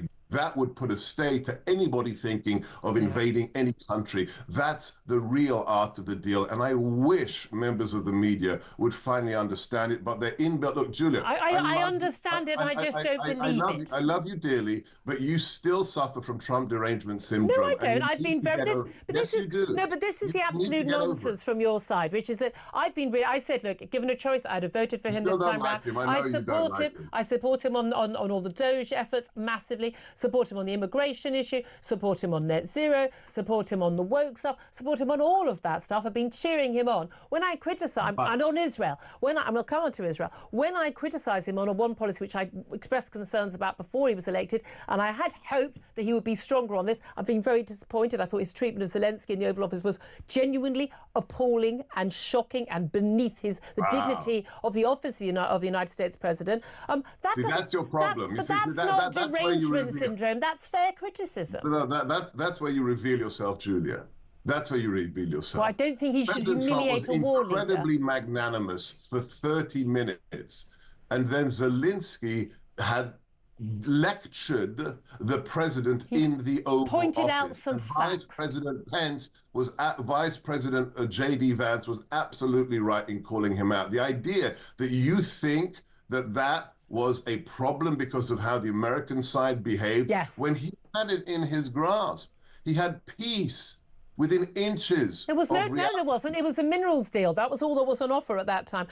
Which is exactly the point I just made. Yeah, but that's exactly the point I just made. I don't think that he thinks, and I don't think that actually that is going to bring peace in Ukraine. The key thing here, the point at which Donald Trump got annoyed and started being very angry with Zelensky was the point at which Zelensky pointed out that a piece of paper signed by Vladimir Putin for a ceasefire wasn't worth the paper it was printed on, I'm paraphrasing, because he'd reneged on every single agreement of Ukraine previously. He was pointing out he was pointing out that he wasn't trustworthy. No, I'm not asking us to trust Putin. I'm asking America, as the greatest military and economic power in the world, and your boss, the most powerful man in the world, to say to Vladimir Putin, you don't get to invade Western democracies and not face punishment, and we will stop you. That's what I'm asking. How did the Western piece of paper signed in Budapest in 1999? Well, exactly. Well, Ukraine? America reneged on that, didn't they? They didn't do anything. Not this president. So why do you think another one is going to fix it, Julia? I think another one. I just like the one that we've got to fix it. Here's the thing. Let's go on to Israel, because I love Donald Trump's position on Israel. He's very, very clear. Who are the goodies and who are the baddies? The democratic nation state or the violent, genocidal terrorists? Okay. I never understand why he doesn't understand the same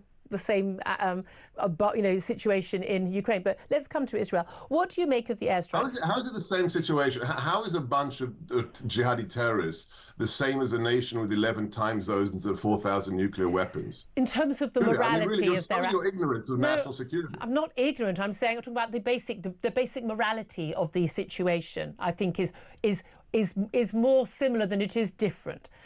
Let's talk about... Geopolitics are utterly different. Utterly different. You have terrorists and you have the nuclear nation. Yeah. How is that similar? I think the point is, whose side should we be on? Oh, we know whose side President Trump is on, but carry on. Do we? That's my point. Julia, this is a man who's dedicated to ending the bloodshed, and you don't care. At what cost? You just really don't care. At what cost? Would he have done a deal with Hitler to end the bloodshed? At what cost?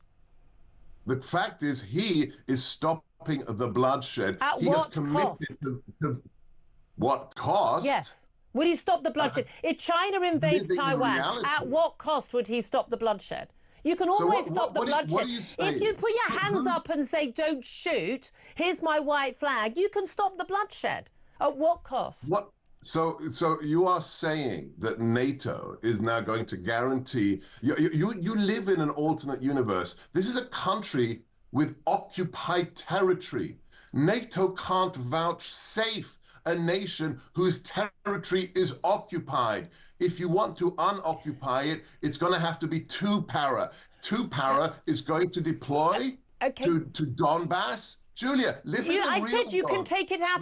We've gone through this. You can take it out of the NATO umbrella. You can just make it a coalition of the willing, including the United States. But we've gone through it. Can we talk about Israel, please? Because we haven't got much time, and I'm sure you've got a job to get on with as well. Israel, when it comes to Israel, the airstrikes we've seen from the Israeli forces on Gaza, again, typical reporting today is all about the Hamas-controlled Ministry of Health saying that some 400+ people have died, many innocents, we're told. But we also know the target was 10 Hamas leadership figures and their henchmen, no doubt, numerous of them surrounding the men the 10 who were killed in that attack. What do you make of Britain? Foreign Secretary David Lammy saying that the acts by Israel, in particular in withdrawing aid and refusing to allow humanitarian aid into Gaza in recent weeks, is actually illegal and breaking international law. Yeah, I find it strange when a journalist thinks an employee of the White House is going to qualify comments made by an allied nations cabinet member. I'm not doing it. I'm just not doing it. Do you think he's right or wrong? I think those words speak for themselves, as does Lammy's track record before he took that position. So, Israel has done more than any other nation to make sure the people of that benighted territory actually have food and water to survive. So I'm really not going to qualify those comments. OK, just finally, there's been criticism of Donald Trump for basically sort of starting a world tariff war with many of his key allies, particularly Canada, Europe and others. Does he look forward at some point to meeting the new Prime Minister of Canada, Mark Carney? Oh, absolutely. If you've ever been in a room with the president when he's receiving guests, he's one of the most gracious hosts I've ever seen in my 54 years on this planet. But the fact is, when you are putting tariffs of beyond 200% on US dairy goods into Canada, we will not allow that to continue. Do you think this tariff war is going to end, as many predicting, in an economic world recession, or do you think that other countries will give in and we'll end up with more free trade? Well, I know what happened the first time round. America became the biggest economy the world had ever seen, and our relations with other nations suddenly got better when they realized that fair trade is as important as free trade. OK, we'll have to leave it there. Time is against us. Seb Gorka, absolute pleasure to have you join us. Do come back again. Deputy Assistant to the US President Donald Trump and Senior Director for Counter-Terrorism. Going to get Benjamin Butterworth's reaction to that interview. Quite feisty, always gets feisty with Seb Gorka. And we'll talk about that in just a few moments. This is Talk, the Home of Common Sense.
Go slightly further, I think, Kevin. I would say that anyone who entered the country illegally should not be allowed to apply for asylum.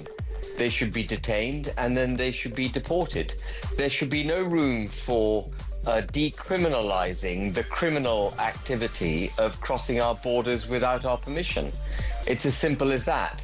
And the notion that, I mean, the Labour Party don't even call them illegal migrants, they call them irregular migrants.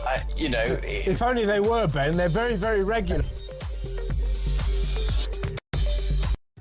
Across the UK, on DAB+, on your smart speaker, on your smart TV, and on your side. This is Talk. This is Talk, the Home of Common Sense. We're going to get a very quick word from Benjamin Butterworth on my conversation with our last guest, Seb Gorka, who works obviously for Donald Trump. He's been a guest on the show over many years, back working for the president in his second term. But Benjamin Butterworth, just a brief word about that. I think we should be alarmed. As far as I'm concerned, the only person with Trump derangement syndrome is the ones who don't think there's something extremely peculiar, if not dangerous, about the attitude to Russia. We know that when he stood for president, he said, I want a peace deal in 100 days. That is not a great negotiating strategy. You never put a deadline on it. Yeah, exactly. Absolutely. Well, again, you got to remember he's going to deal with those things in one day, wasn't it? You know, peace deal in one day. Right, let's talk about something completely different now. Let's talk about obesity. Now, would being summoned for an annual weigh-in at your local GP surgery under new NHS guidelines help to tackle obesity? Let's talk to Jane Deville-Armand. She's the chair of the British Obesity Society and an independent nurse consultant. Very good morning to you, Jane. Good morning, Julia. Thanks for joining us. So we haven't got much time because our conversation with the White House went on a little bit longer than we expected. My first thought when I saw this was difficult enough to get an appointment at the GP, let alone be allowed into the actual building. How on earth would GPs have enough appointments to bring all these people in to check their weight?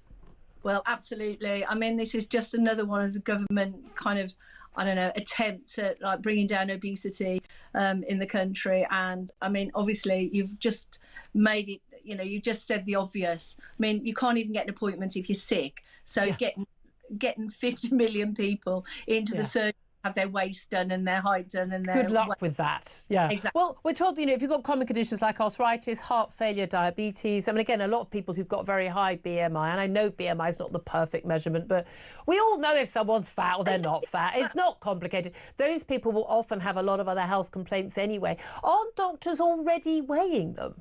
Exactly. I mean, anybody who goes to the doctors, you know, the majority of GPs will have weighed the patient when they get there. And, you know, there's all this, we you know, people are scared of offending anybody, you know. It's just part of a medical assessment. I mean, people have to remember that we're not bothered about how they look. We're not bothered about how it looks aesthetically. What we're interested in is the impact that their weight is having on their health. But again, exactly, if you've got diabetes, if you've got a heart condition, you've got high cholesterol often, although I know people very, very skinny who've got high cholesterol.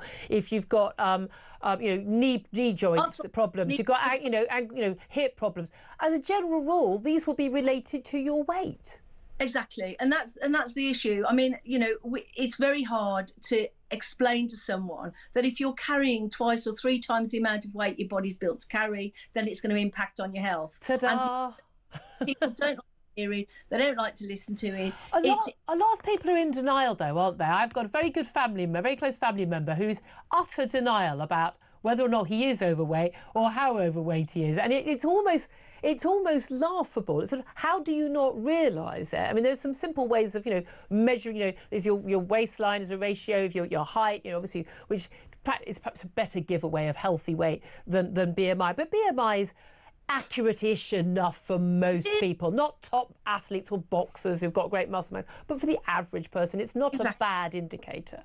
But Julia, also, like, we need to use our eyes. I mean, you're absolutely correct. I mean, as a nurse, I don't need to do all these measurements. When someone walks into my clinic, I know whether they're, you know, overweight or obese or not. I mean, it's, you know, there are some areas of people's weight where it's not as obvious. Like sometimes people have a higher waist ratio with fat around the middle, and it's not as obvious as when someone is morbidly obese. But But that can still be dangerous. And what's the best way of dealing with it? Because, I mean, again, we don't want people, you know, mocking people, abusing people, shouting fatty people. But isn't there an element where we need to have a little bit of a wake-up call about I think the wake-up...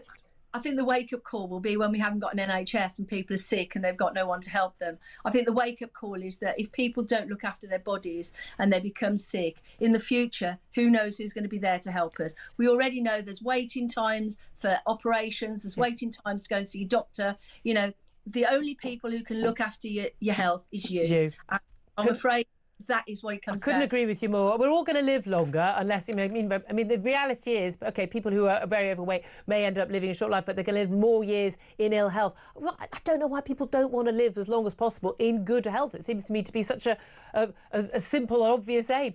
Jane Deville-Armand, thank you so much for joining us. She's the chair of the British Obesity Society. Benjamin Butterworth, you're a healthy figure of a man. Breathing in. But, you know, I mean, none of us is, you know, I'm probably twice your age, but you have to work at it. I had my chicken and broccoli for dinner last night. I dreamt of a kebab, dreamt of it. But the reality is, I mean, do you think that we just need to be, everyone needs to be a little bit more honest with themselves, but doctors need to be more honest as well? Well, there's been a normalisation of being overweight, and so I don't think people feel the social pressure that they did. Yeah. And if doctors aren't going to be straight with them, you know, look at the COVID pandemic we just had. After age, weight was the biggest indicator of whether somebody would get seriously ill or die. Now, if that shock isn't going to wake the country up, then I don't know what When will. I see very overweight people on the tube on the way home, which I see virtually every day with a mask on, because, you know, COVID, I literally, I laugh in their faces, like, are you serious? You're so concerned about, you know, about COVID, but eating yourself into oblivion. It is mind-blowing, it really is, isn't it? I'd love to hear your thoughts on that and all the topics we're talking about. Up next, going to talk to Mark Littlewood, Director of Popular Conservatism. Quite a lot to talk to him about. United the Right, anybody? That's all coming up. This is Talk. We are, of course, the home of common sense.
Across the UK, on DAB+, on your smart speaker, on your smart TV, and on your side. This is Talk.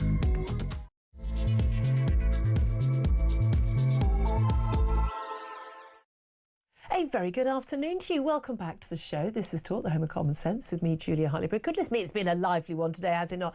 Whether you're listening on DAB+ radio or on your smart speaker, watching on YouTube, your connected device, always great to hear from you on any of the topics we are talking about.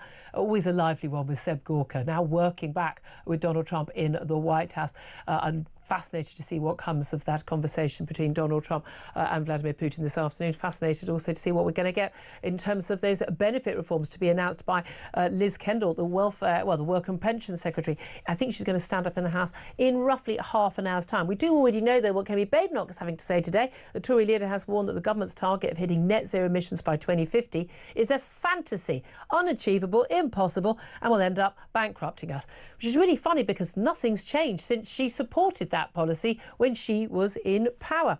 We're also going to be talking more about, say, Ukraine, and we're going to talk about the two astronauts, Butch Wilmore and Sonny Williams, stuck in space for more than 9 months. They've left the International Space Station early hours this morning on a 17-hour journey back to Earth due to splash back down to Earth just before 10 o'clock tonight UK time. We'll talk about all of that coming up. Still with me is Benjamin Butterworth, journalist and broadcaster. And we're covering a lot of ground today. Yes. We really are covering an awful lot of ground. Not quite as much as the astronauts heading back to Earth.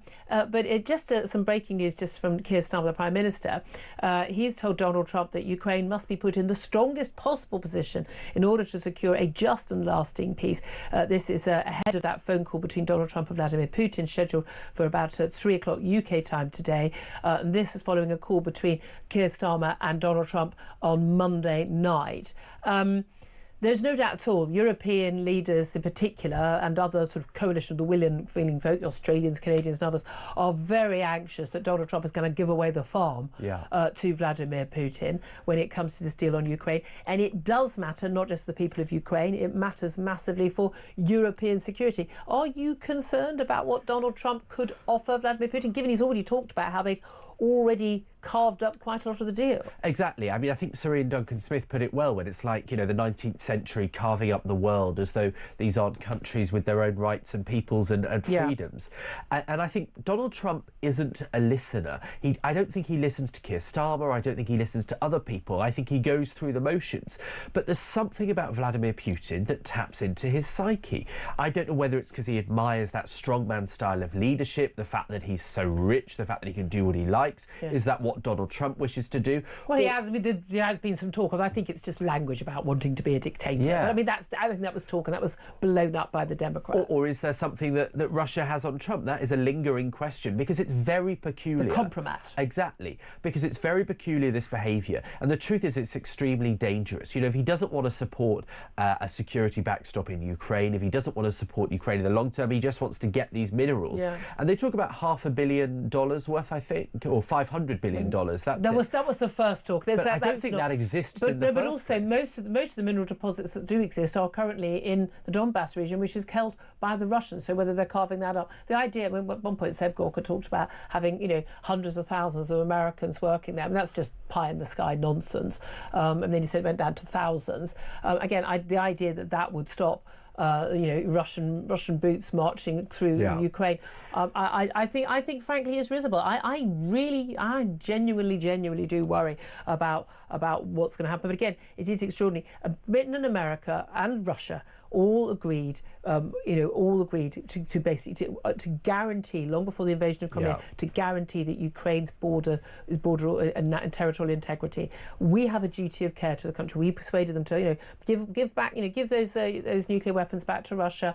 We'll protect your territorial integrity, and we've not done that. We didn't do it after Crimea was invaded. I think no one seems to think that they're going to get Ukraine back. Ukraine's going to get Crimea back. Maybe even the Donbass region is lost. It seems to me to be bare minimum that the West, doesn't have to be NATO, can be a coalition of the willing, would guarantee Ukraine's at least existing de facto borders. And if we're not even willing to do that, that message is going very, very clearly to Vladimir Putin, and he is laughing. He will wind Donald Trump round his little finger. Donald Trump. I know a lot of people say I've got Donald Trump, but I haven't. Donald Trump is a perfectly clever man. He's done pretty well. He was a little rich kid who got money from his dad. I know he's started a load of businesses. There's lots of things he does that aren't clever. There's a lot of stuff. He spouts nonsense a lot of the time. He just spouts things that just simply aren't true all of the time. Now, he either just doesn't know things, or he spouts what the last thing he's read on social media has said. But Vladimir Putin is very, very, very clever and cunning and wily. You don't survive that long as a dictator in Russia unless you are. And I think he's going to run rings around Trump. I think he will. And you know, we know that Putin doesn't stick to agreements even when they're come to. He just looks at plans for the next stage. That's why no policy should be based on trust in Putin, as Zelensky was trying to say when he was talked down. And it should be based on, you make it clear that the penalty for breaking that deal is going to cost you and your country so much it's not worth doing it. And that's why you need American and coalition boots on the ground. And that's simple. That's the end of it. And the minerals deal suggested would put a greater strain on Ukraine than we even put on Germany after the Second World War. It is completely unjust. I want all of the money in the European banks from Russia. Hand it over. I agree with for that. the And so does Rishi Sunak and Rachel Reeves by the looks of it. But we know that this is sending a message to the rest of the world. China has been cutting underwater cables to Taiwan to cut off the internet, maybe in preparation for what they want to do there. And so we will have far more war, not far more peace, if this is what happens. Speak softly, carry a big stick, rather than shout loudly. And then just go, have whatever you want. But anyway, that's what we think. You can tell me I've got Trump derangement syndrome as much as you want, but I know I'm in the right on this one, morally and factually. More from Benjamin Butterworth coming up right now. I'm delighted to be joined by Mark Littlewood. He's Director of Popular Conservatism and joins us now. Very good afternoon to you, Mark. Hi, Julia. Good to be with you. Let's turn our attention to matters back at home. But, of course, they have international implications in terms of our ability to afford to defend ourselves and run our country and afford things like energy. Let's talk, first of all, about what we do know today, which is what Kemi Badenoch, the Tory leader, has had to say about net zero policy. She's basically saying that all the policy that she's been supporting for the last few years and the Tories put into actual acts of parliament in terms of the net zero by 2050 targets is a fantasy. It's impossible. It would bankrupt the nation. Now, I know that. You know that. It's been known and obvious for anyone who looked at the most basic figures and stats on this for a number of years. When did Kemi Badenoch find out? Well, you're right. It's a shift in the Conservative position, a dramatic shift, even a U-turn from the position of the last government. Kemi does point out, fairly enough, that she was one of, I think, only 2 MPs who raised concerns about this on the floor of the House of Commons. I think 2015, but yeah. Yeah, then you get the position that if you served in the last Conservative government, what do we expect of you? Should you have resigned on any matter that was outside of your portfolio because you disagreed, or do you try and focus on your portfolio and say, well, there's a whole load of other stuff going on, not all of which I approve of, which I think is going to go awry, but I can't fight every battle at once. Yeah. She decided to stay in the tent. She's reached the conclusion, I don't know when, I think she was a sceptic about carbon net zero all along, but she's now a public sceptic. Yeah. And I think this is being a pretty big step in the right direction. And I can understand that. And again, she did some really good things in office. She was trying to sort of push the government on something, the trans issue and things like that. She's been, I think, a voice of largely sanity on a lot of issues like immigration. However, she was very quiet when it came to lockdown. She was very quiet on net zero. On 2 of the biggest issues that massively affect our economy, the future of our country, civil liberties, because net zero ain't being achieved without massive impact on our civil liberties.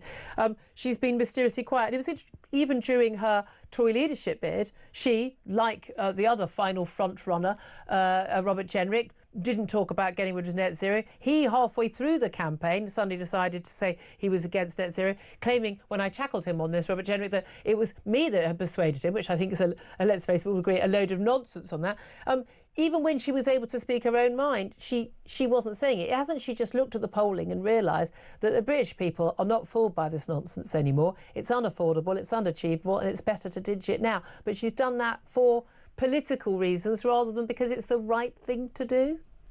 Well, Julia, also, you should take more credit where credit's due. Come on, you and I should be punching the air that we're dragging Robert Jenrick and Kemi Badenoch. Yeah, I'm thrilled about it. Yeah, so I guess politicians always have to have a mind between, what do they firmly believe in and what can they sell to win an election. There's obviously that is a feature and a factor. But I think it would be completely unfair to say that Kemi Badenoch had ever been some sort of net zero zealot. This isn't like Ed Miliband changing his mind. But isn't it better that someone who genuinely believes this madness, I mean, they have to be utterly deluded, but we know Ed Miliband is, but at least if someone utterly believes it, I can almost forgive them. But if you don't believe it, and you know it's nonsense, you can do the maths, you know it's nonsense, shouldn't you speak out on it when it has such a huge impact on our ability to deal with the threat from Russia, the threat from, on all other fronts, our ability to pay our bills, our freedom to manoeuvre on every issue. I mean, the possibility of us having blackouts because we haven't got enough energy. Is there not a duty of a serious politician to speak out? In that case, Julia, essentially the criticism is that Kemi Badenoch should have said what she said this morning a year ago. Maybe that is a criticism, but thank God she's now said it. We'll take the hit. We'll take it. OK. A big step in the right direction. Do you think it's going to be a big issue in the next election? Do you think this is going to be a key dividing line between the left and the right? Definitely. And the reason for that is the rubber is hitting the road on this policy now. When it was initially passed, wouldn't it be marvellous if we got to carbon net zero? And surely there's a technological way of doing it that won't cost us a bean. But now we're seeing all the catastrophes of heat pumps, cars being phased out, suggestions that, we're going to have to cut our meat consumption. I don't think this is going to go down very well with the British electorate. So in concept, of course, everybody wants to save the environment. But when you actually start looking at the cost of this for a minimal rate of return, I mean, look, if I could click my fingers now and for no cost get Britain to carbon net zero immediately, I'd do it. But it wouldn't have any impact on climate change because we're only 1% of the emissions anyway. So I think it's becoming real in people's wallets, in people's homes, in the bills that are hitting their doormats, so likely to be a major defining issue. Yeah, I'm just pleased one of the major parties, again, not that Reform isn't a major party now, is actually taking this seriously. I think this is one of those house of cards that's going to collapse very, very quickly. And we saw with Donald Trump, that was a key factor in his election as well. Let's talk about the speech that's going to be made, we understand, in the House of Commons, hopefully in the next 15 minutes or so. Work and Pension Secretary Liz Kendall's going to announce these long-awaited, long-briefed and unbriefed and rebriefed again changes to welfare benefits, in particular disability and sickness benefits. 1 in 10 working-age people in this country claiming some sort of sickness benefit. Millions and millions of people economically inactive and not in training, not doing anything. 1 million young people not doing anything of any use to anybody, and we're paying for them. Are there reforms such as we know that they are, the £5 billion in savings in terms of making it harder to get onto personal independence payments for long-term disability, largely for people with mental health problems as they've been lately? Is that going far enough? Nowhere near far enough, Julia. I mean, the welfare bill in Britain now, including pensions, comes in at, I think, about £14,000 per household per year. It's absolutely unbelievable. Easily the biggest item in the government's ledger. But perhaps we should be grateful for small mercies. I mean, this is a step in the right direction. We now know that the number of people who are claiming illnesses almost of any type in order to claim welfare doesn't match up with the health data that the NHS have, right? We haven't seen an explosion of people desperately trying to get to the doctor because of problem A, problem B or problem C. So, it's just the old story of economic incentives, isn't it, Julia? If you pay people to do nothing, more and more people will do nothing. And we haven't... hold on a minute. We're told all these people are desperate to work, Mark. Well, I mean, I doubt that, frankly. Yes. I mean, look, this is the biggest lie, isn't it? We have to give a carrot and a bit of stick because these people are desperate to work, that they need help. Yeah, the problem that Liz Kendall and the government have got, any politician's got, if you're looking at this rationally, is within this whole group of workless people, there are some very different cohorts. There will be a cohort of people so badly disabled they can never work. There will be a cohort of people who are going through a short or medium-term illness that keeps them at work. There will be a cohort of people who are swinging the lead and trying to get away with it. And what you've got to do, which is no easy task on these discretionary benefits, is to try and divide those cohorts. How can you easily put a person in category A or category B such that you're making sure that the person who really is seriously disabled, not swinging the lead at all, isn't suddenly cut off? That's quite a challenge, but we're going to have to reduce welfare by enormously more. It's ridiculous. 1 in 8 people between the ages of 18 and 24 are now not in employment or education or training. This is utterly, utterly ludicrous. And we've got to change the incentives. You need to make it more attractive to work. That basically means lowering tax rates. And you need to make it less attractive to be on welfare. All things being equal, that will force more people into the workforce. Yeah, but not just less attractive, impossible to be on welfare unless you do actually need it. I just think that should, I just think it just shouldn't be not cutting someone's benefits if they don't take a job down. No benefits. Just very, very simple. You need to take a job. You need to be working. Let me ask you just finally about uniting the right. We talked to Nigel Farage, you Reform UK leader, a little bit earlier about talks with Dominic Cummings, which had been reported at the weekend, and the possibility to unite the right. Now, he says absolutely not. Happy to work with people like Dominic Cummings, but absolutely not talking about any sort of deal of any sort with the Conservatives. Do you think, as one of our callers pointed out that earlier, when we actually get to the point heading towards a general election, say we're in the same situation where actually all the parties are running roughly neck and neck with them. I mean, right now we're looking at 3 parties all around the 25-26% mark, that actually Nigel Farage would be willing to do a deal, and would you welcome that? Yeah, I mean, I think what you're going to see from Nigel Farage, and indeed from the Conservatives, is a couple of years of sort of shadow boxing, right? Because there isn't likely to be an election anytime soon. So both will be doing everything they can to dial up their poll ratings, to win local council seats, to attract more members. But yeah, imagine a scenario in which we're approaching the 2029 general election. And not just is it sort of looks like if Reform and Conservatives ran everywhere that Labour would get in, possibly on only a quarter of the vote.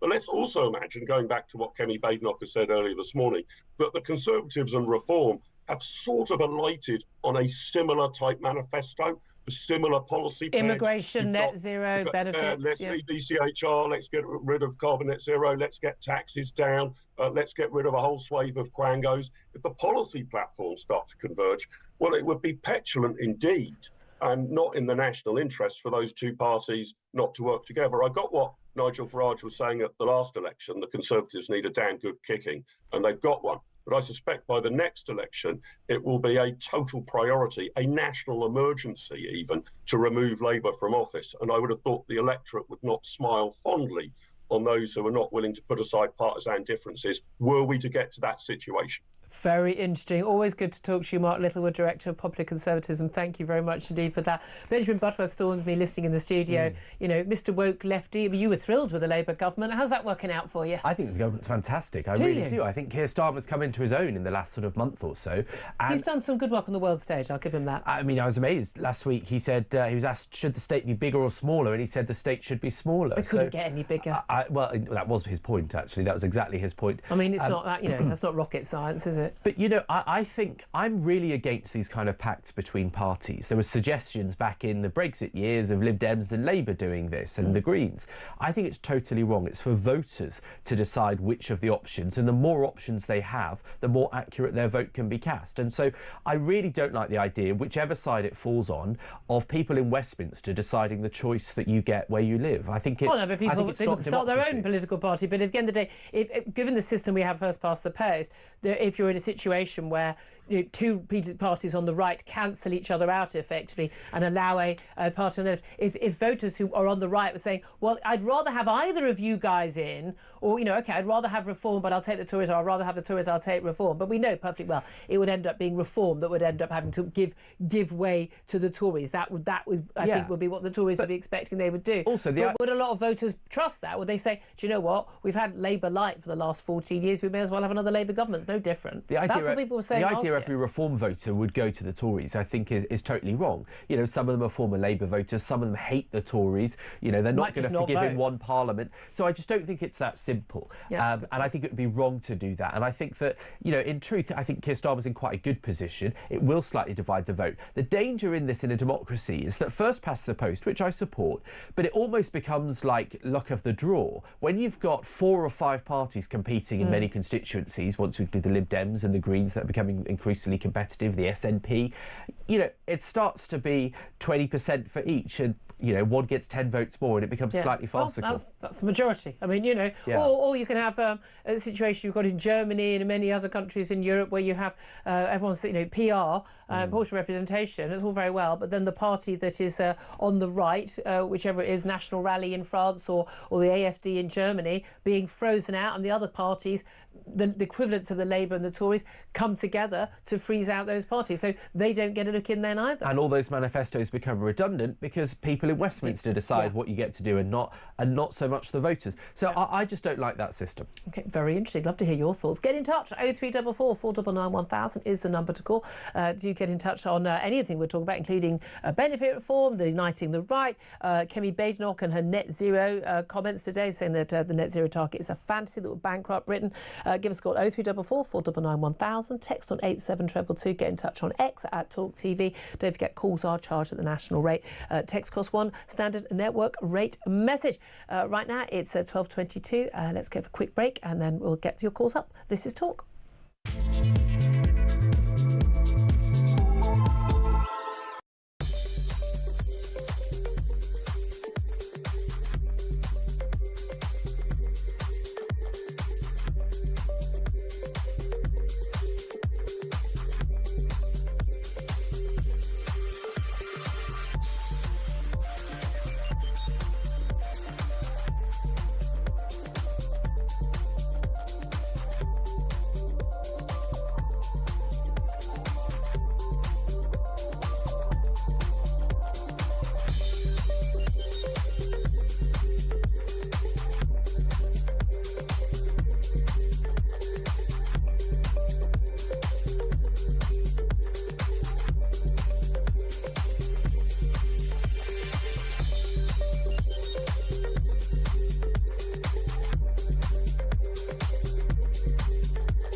One thing we do is talk openly and discuss policy. Anyone who wants to be a member of Reform can be.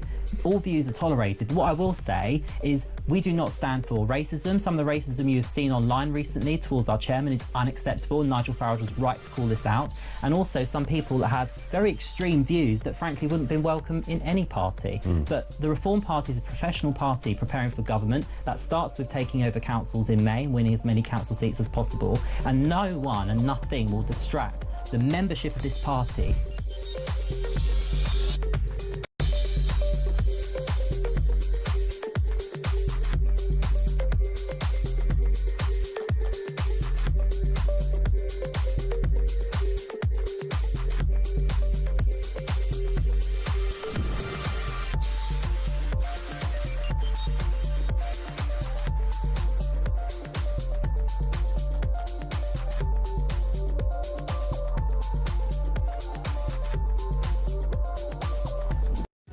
Across the UK, on DAB+, on your smart speaker, on your smart TV, and on your side.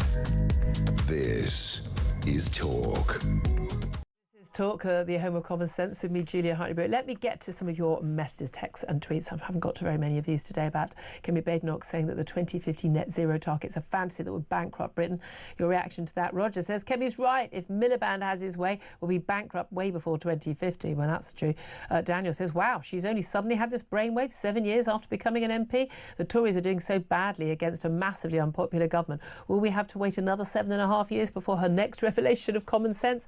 I mean, that's kind of where a lot of people will be coming from. Gail says net zero should have been scrapped years ago. It's an ideological fantasy made up of pseudoscience and carefully manipulated and paid for data. True. Net zero will be the biggest failure and mistake of our time. It's ruining this country. We cannot afford it. And Ken says, yet it was the Tory party that signed the UK up to the Paris Agreement on net zero. in 2015, exactly. Some 9 years of Tory projects and policies funded by the UK taxpayer. The Uni Party, of course, Labour of the Tories, has turned the UK tax system into a GoFundMe account for Westminster MPs and party experiments. Sarah says it's very welcome news after years of Tory net zero gaslighting. Not impressed by how long it's taken. B says, when all our fields are solar, farming is done elsewhere in the world, we will all starve to death when there's another world war. But at least we'll have cheap energy bills. Well, we won't, though. All the UK is doing is causing more pollution elsewhere in the world. Natalie says she's correct, but too late to the party. My vote will go to Reform UK. And this is really interesting. I know Benjamin Butterworth, I mean, you completely disagree with her on this net zero issue. I mean, I'm glad she's woken up to this. I think she's known all along, but kept quiet. And this is part of the issue. The Conservative Party signing up to a load of sort of Blair-light type policies, which aren't backed up by economics or science or facts of any sort. And she won't, to a certain extent, she's not going to get the credit for changing her mind, because people say, well, but nothing's changed. There's no new information. In which case you must have known already, or you either didn't believe the policy then, or you don't believe your policy now, we can't trust you.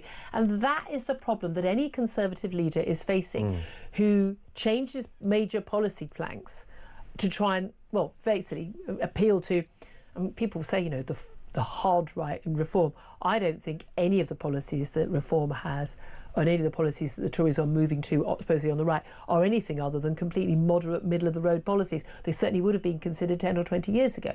Limit immigration, certainly deport illegal immigrants, have energy policy where we've got secure, reliable energy. I mean, this should be basic stuff for any government of the centre-right. But the problem is all those things are a problem because of the government Kemi Badenoch was in and 14 years of Tories. And so she is a woefully incapable leader of the opposition. Why do you say that? Because she hates doing interviews, and the one thing that if you're in government, you wake up and say, what can I do today? If you're in opposition, you wake up and say, what can I say today? Kemi Badenoch says, I can't do anything, and I'm not saying that. And so nobody gets any impact out of her. She doesn't like the media. She doesn't seem to like people that much. And I just think that she's destined to fail, because she can't explain what happened last time. She can't explain what she wants to do now. And she doesn't like communicating very much. And yet that's kind of your number one job as an alternative government in waiting. I think she's an intelligent person. I think if I was sat listening to her for an hour, I'd really enjoy it. I listened to lots of her long-form podcasts when she ran for leader. I thought she was fascinating, but she's not capable of being leader of the opposition, because I don't think she has enough guts, and I don't think that she's able to explain what happened in a convincing enough way. She's still an awful lot of Conservatives, and many on that front bench, who still don't really accept that they basically gifted the government the electoral victory to Labour. There was not. I mean, I know your lot. You go, oh yeah, wonderful Labour government. Let's all get really excited about it. The vast majority of people in this country, even you looking at the polls, when it actually came to the day, people were like, I'm not going to vote for this bunch of losers. I mean, and that the poll ratings have absolutely collapsed. They haven't collapsed. They haven't, because Labour only got, 34%? Yeah, but it collapsed from, they were supposed to be like, around 40-odd%, collapsed to 34% on the day, and has gone down ever since then. My money is on Keir Starmer being the Prime Minister in 2029. I think that's going to happen. But I tell you what, Kemi Badenoch sure ain't, because she won't even be leader of the Tory party by then. I think a lot of people are saying that. Kemi Badenoch, welcome on the show, by the way, for any interviews at any time. Let's get to phone lines. Mark is in Lincolnshire. Mark, you want to talk about this idea of uniting the right. Do you think it's going to happen? No, it isn't, because there is no right, is there? What do you mean? If I'm given a choice at the next election of voting between the Tories or Reform, then I might as well vote the Tories. I might as well vote the tried and trusted centrist party as opposed to the new wave centrist party, because that's all Reform are now. He's made that quite clear. In what way? This is one of the criticisms that Rupert Lowe and his supporters are making. What's centrist about his policies? I mean, not that I think being centrist where the centre of British voters are, as opposed to where Westminster is, which is hard left, basically. Well, yeah, Westminster is hard left. Certainly Labour are. Basically, what I'm really referring to here is he's basically gone back on pretty much everything that got him where he is today. Like what? Well, immigration. What's he gone back on? He softened his approach on immigration. He's not going to mass deport anybody, is he? He was never talking about mass deporting people. Yes, he was. He was talking about getting rid of illegal immigrants into the country, the 1 million That's all the rhetoric he used to come out with all the time with reform. That's why he got to where he is at the end of the day. I don't think he was ever... I mean, my recollection is he wasn't talking about mass deportations of like millions of people, including people who've got kids that who were born here. I think he's talked about the practicalities of that. No, he was talking about basically what the argument was initially with reform was deporting people, basically the illegals that come over in boats. Yeah. That's what the actual reference was. That's what Farage had always said he was going to do. Okay, that's people who arrive illegally, as opposed to people who have overstayed visas, which is actually a large number of people, much larger. Yeah. That to get rid of the 2 to 3 million or wherever it is that are just here illegally through visas and all the rest of it, that would take 10 years, 15 years to do that. So I appreciate the position on that. However, he's also gone back on the removing those that have come over in the boats in the last 5 years. The 200,000, that kind of figure. I don't think he has. That's a big no-no to me. That's I don't think he has. Policy. I really don't think he has gone back on that. Well, ask him, Julia. Ask him directly. It's too late now. He was on a couple of hours ago. What else? Because again, you've got to have practical policies. And here's the thing: if Nigel Farage just bangs on every single day about illegal migrants, he was the one who raised those issues and went out on the channel in the dinghy and went, look what's actually happening. And everyone else in the media was just like, oh, nothing to see here, nothing to see here. Same with grooming gangs as well.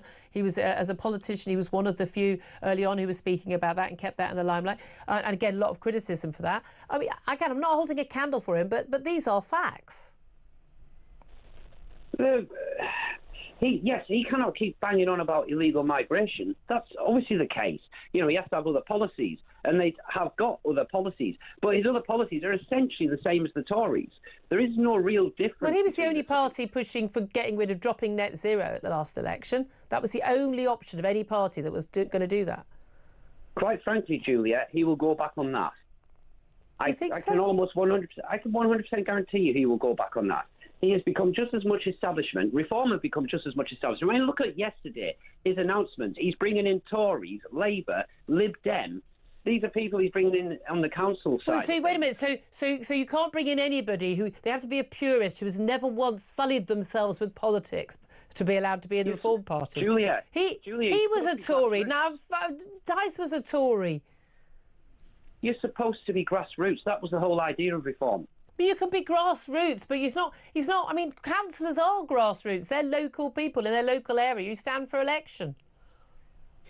Yeah, and you stood for it on the basis that you're a Labour supporter or you're a Tory supporter or you're a Lib Dem supporter. Yeah. That's how you stood for it, or you're an independent. Yeah. If an independent... A lot of the people who came over were independents. Mark, I'd love to debate this long with you. I'm going to have to go to a break. I'm already far too late for a break. But thank you so much for calling. Do call in again.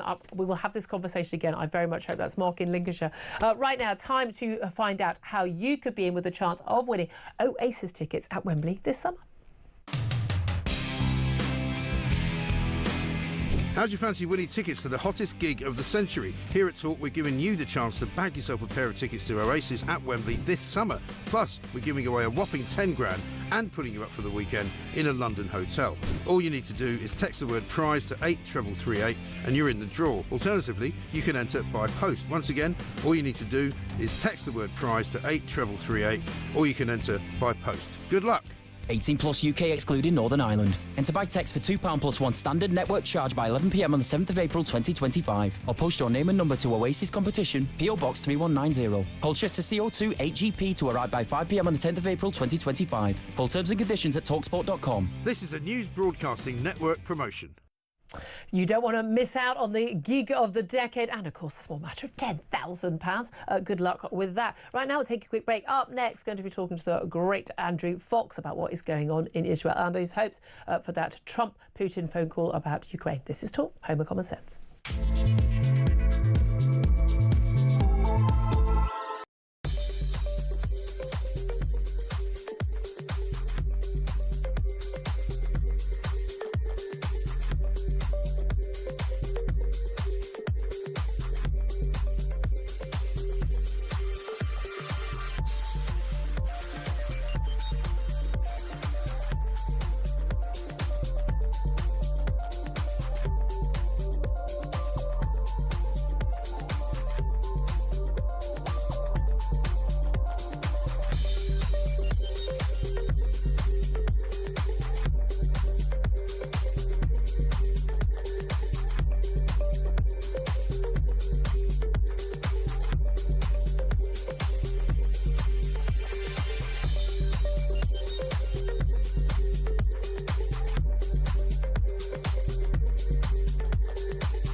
across the UK, on DAB+, on your smart speaker, on your smart TV, and on your side.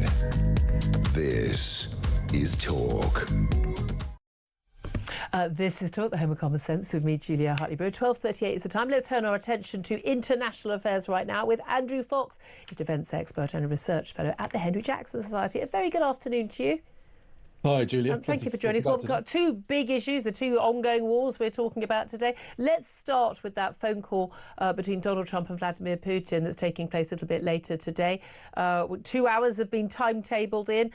We're told that actually there's already been quite a lot that's been divided up and discussed between Putin and Donald Trump already. But what are your hopes / fears in terms of what is going to be agreed, if anything, by those two of the most powerful men in the world? I suspect this is a bit of theatre. I don't think anything decisively will be agreed in one phone call. There'll have been a huge amount of back-channeling and direct negotiations over the last week, and they'll have a pretty good idea what they're going to agree on. My big fear is that what they're going to agree on is giving Putin whatever he wants. The Americans have not played a clever hand. We've seen them smash Ukraine, demand concession after concession from them. And when they haven't agreed, they've cut off intelligence and arms and led directly to the deaths of Ukrainian civilians. Yeah. And if that's how low they're pitching the bar for their behaviour, I've got pretty low expectations that we're going to see what looks like a good result out of this. Well, we were speaking to Seb Gorka, senior advisor to Donald Trump, a little bit earlier on the show, and he was saying, what do you want us to do? If we're going to have mineral deal, there'll be, he said, thousands of Americans working in Ukraine. That would provide a better guarantee than any piece of paper that could be meaningless. What would you say to that? I'd say they're asking Ukraine not only to give up territory, but also to give up their resources. They're being divvied up by America and Russia. I'd say it's truly shameful. This is kind of 19th century old school, stuff, isn't it?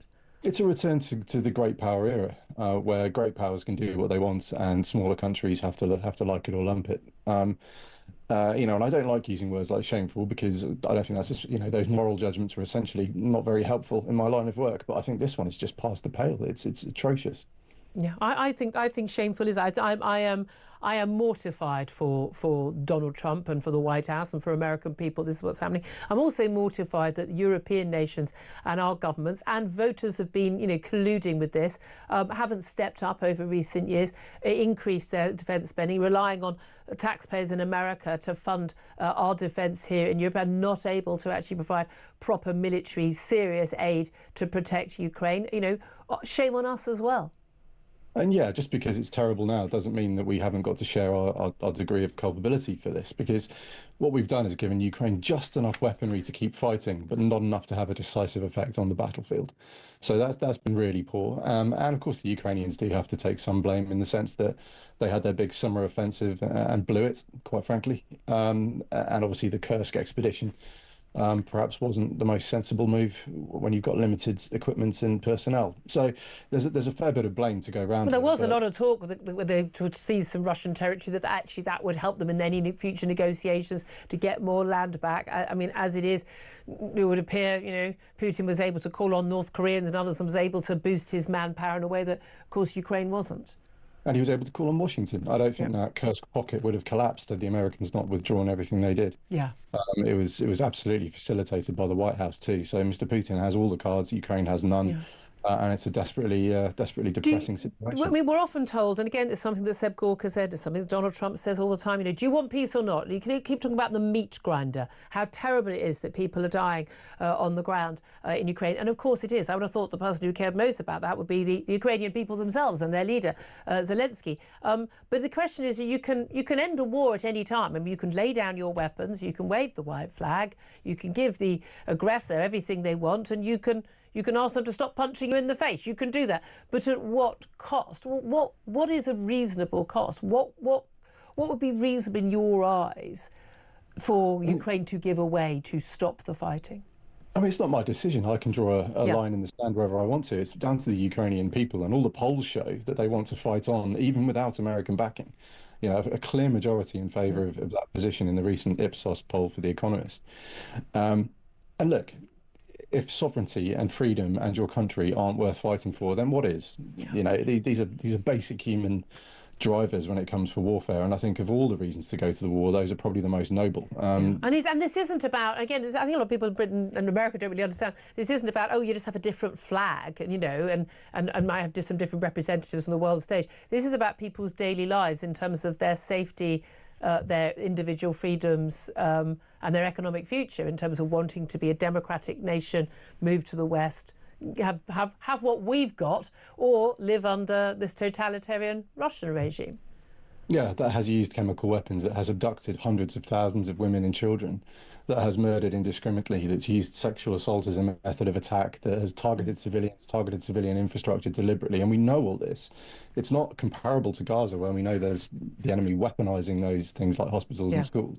You know, these are just standalone hospitals that have been targeted. I mean, it's absolutely appalling. And the fact that the White House is getting into bed with the monster who did all this stuff is a real low point in American foreign affairs, quite frankly. Yeah, I have to say I couldn't agree with you more. Again, what's fascinating, though, is how strong Donald Trump is on, as I've kind of pointed out to Seb Gorka, how strong he is on Israel. What do you make of, I mean, two developments we've had in the last 24 hours in terms of Israel? We've seen massive airstrikes, biggest since the ceasefire first began in January on Gaza. Fascinating that the reports I was watching and listening to today on BBC and Sky News, also go through lots of different media, all about, you know, up to, I think the figures now, over 400 people are believed to have died, according to the Hamas-run Ministry of Health. Not bothering to mention that actually Israel was targeting and killed, it is believed, 10 senior Hamas figures, who, of course, would have been surrounded by, you know, not one man with a gun, but plenty of men with guns. So actually, a large number of those people who died would have been military figures, clearly legitimate military targets. But what do you also make of David Lammy, the Foreign Secretary? Still find that fact extraordinary, but last night he accused Israel of breaking international law, basically for being a breach of international law because of failing to allow in humanitarian aid. But there's no obligation under international law to allow in aid that you know is being repurposed by your enemy. It's that straightforward. Mr. Lammy's got it completely wrong, unfortunately. But in terms of the strikes last night, we know a number of very senior Hamas officials have been killed, and Gazan sources are actually confirming this. So we've seen the commander of the Rafah brigades, the spokesman for Palestinian Islamic Jihad, the deputy interior minister, and others. So it's been a kind of good night in terms of targeting, in terms of the number of people that have died. Obviously, we do know there's bound to have been civilians that have been caught up in this, and that's the eternal tragedy of war, unfortunately, is that civilians take the biggest hits. But lots of people who do march in the streets about sort of war crimes and genocide and all of this, they don't seem to be very bothered by all the people who die, innocents who die in pretty much every other war around the world. Yeah, it's and they certainly haven't seemed to care about the massacres that are going on in Syria at the moment, which is, I think, notable by their silence. But the key point here is this war would stop immediately if Hamas had released the hostages. Yeah, it's simple as that.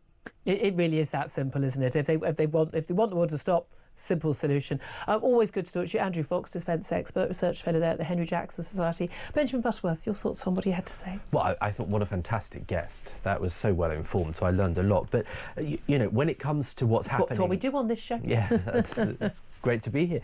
So, what's extraordinary about what's happening in Gaza is that, of course, Israel has caused a huge amount of damage to Gaza. Lots of people have lost their lives, including innocent people.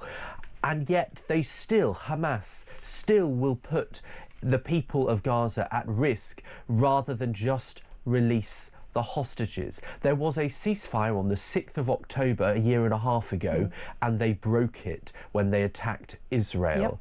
And we, the world, owe Israel a thanks because they are taking the trash out. Well, I was in Syria 2 weeks ago, and while I'm not going to pretend they all love Israel, I tell you what, they were damn grateful for what Israel has been doing to damage Hezbollah and to damage Iran and to damage Hamas. When I went to Lebanon last year, just before Israel attacked, in fact, I stayed in an Airbnb, and at the door the two guys there said, you can come in, but you better not be one of those Hamas Westerners. We love Israel in this house because it's our only chance of freedom. And so the actual people in the Middle East, they don't want these monsters to have any more power. They're not boycotting. A lot of the monsters, I hate to tell you, an awful lot of civilians in Gaza are very big fans of Hamas. Well, but in the rest of the region, the good people there are desperate for these people to be overthrown, and they're glad of what Israel is doing. Indeed. And again, it's a simple matter. Even if they weren't desperate, I don't care. They're terrorists, and I want them all dead. I'm old-fashioned. 12:48 is the time. Up next, we're going to be talking about those so-called stranded astronauts, Butch and Sunny, who have begun their return back to Earth. They're going to land back in the ocean roughly before 10 p.m. tonight. But were they ever really stranded in space for 9 months? That's up next with Andy Lown. This is Talk, the home of common sense.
A chairman of a company supposedly based in Aberdeen, who himself is based in Manchester, where the video was filmed in London. The whole thing's farcical. Nobody knows what GB Energy actually is. It isn't great, it isn't British, and it's not going to produce any energy. It's why we voted against it in the House of Commons. It's going to cost £8 billion at a time when we're scrabbling to find the money to build the tanks, the drones, and get more soldiers, sailors and airmen into the place that we need to become more secure as a country. And it's going to do nothing to improve our energy security or drive down bills.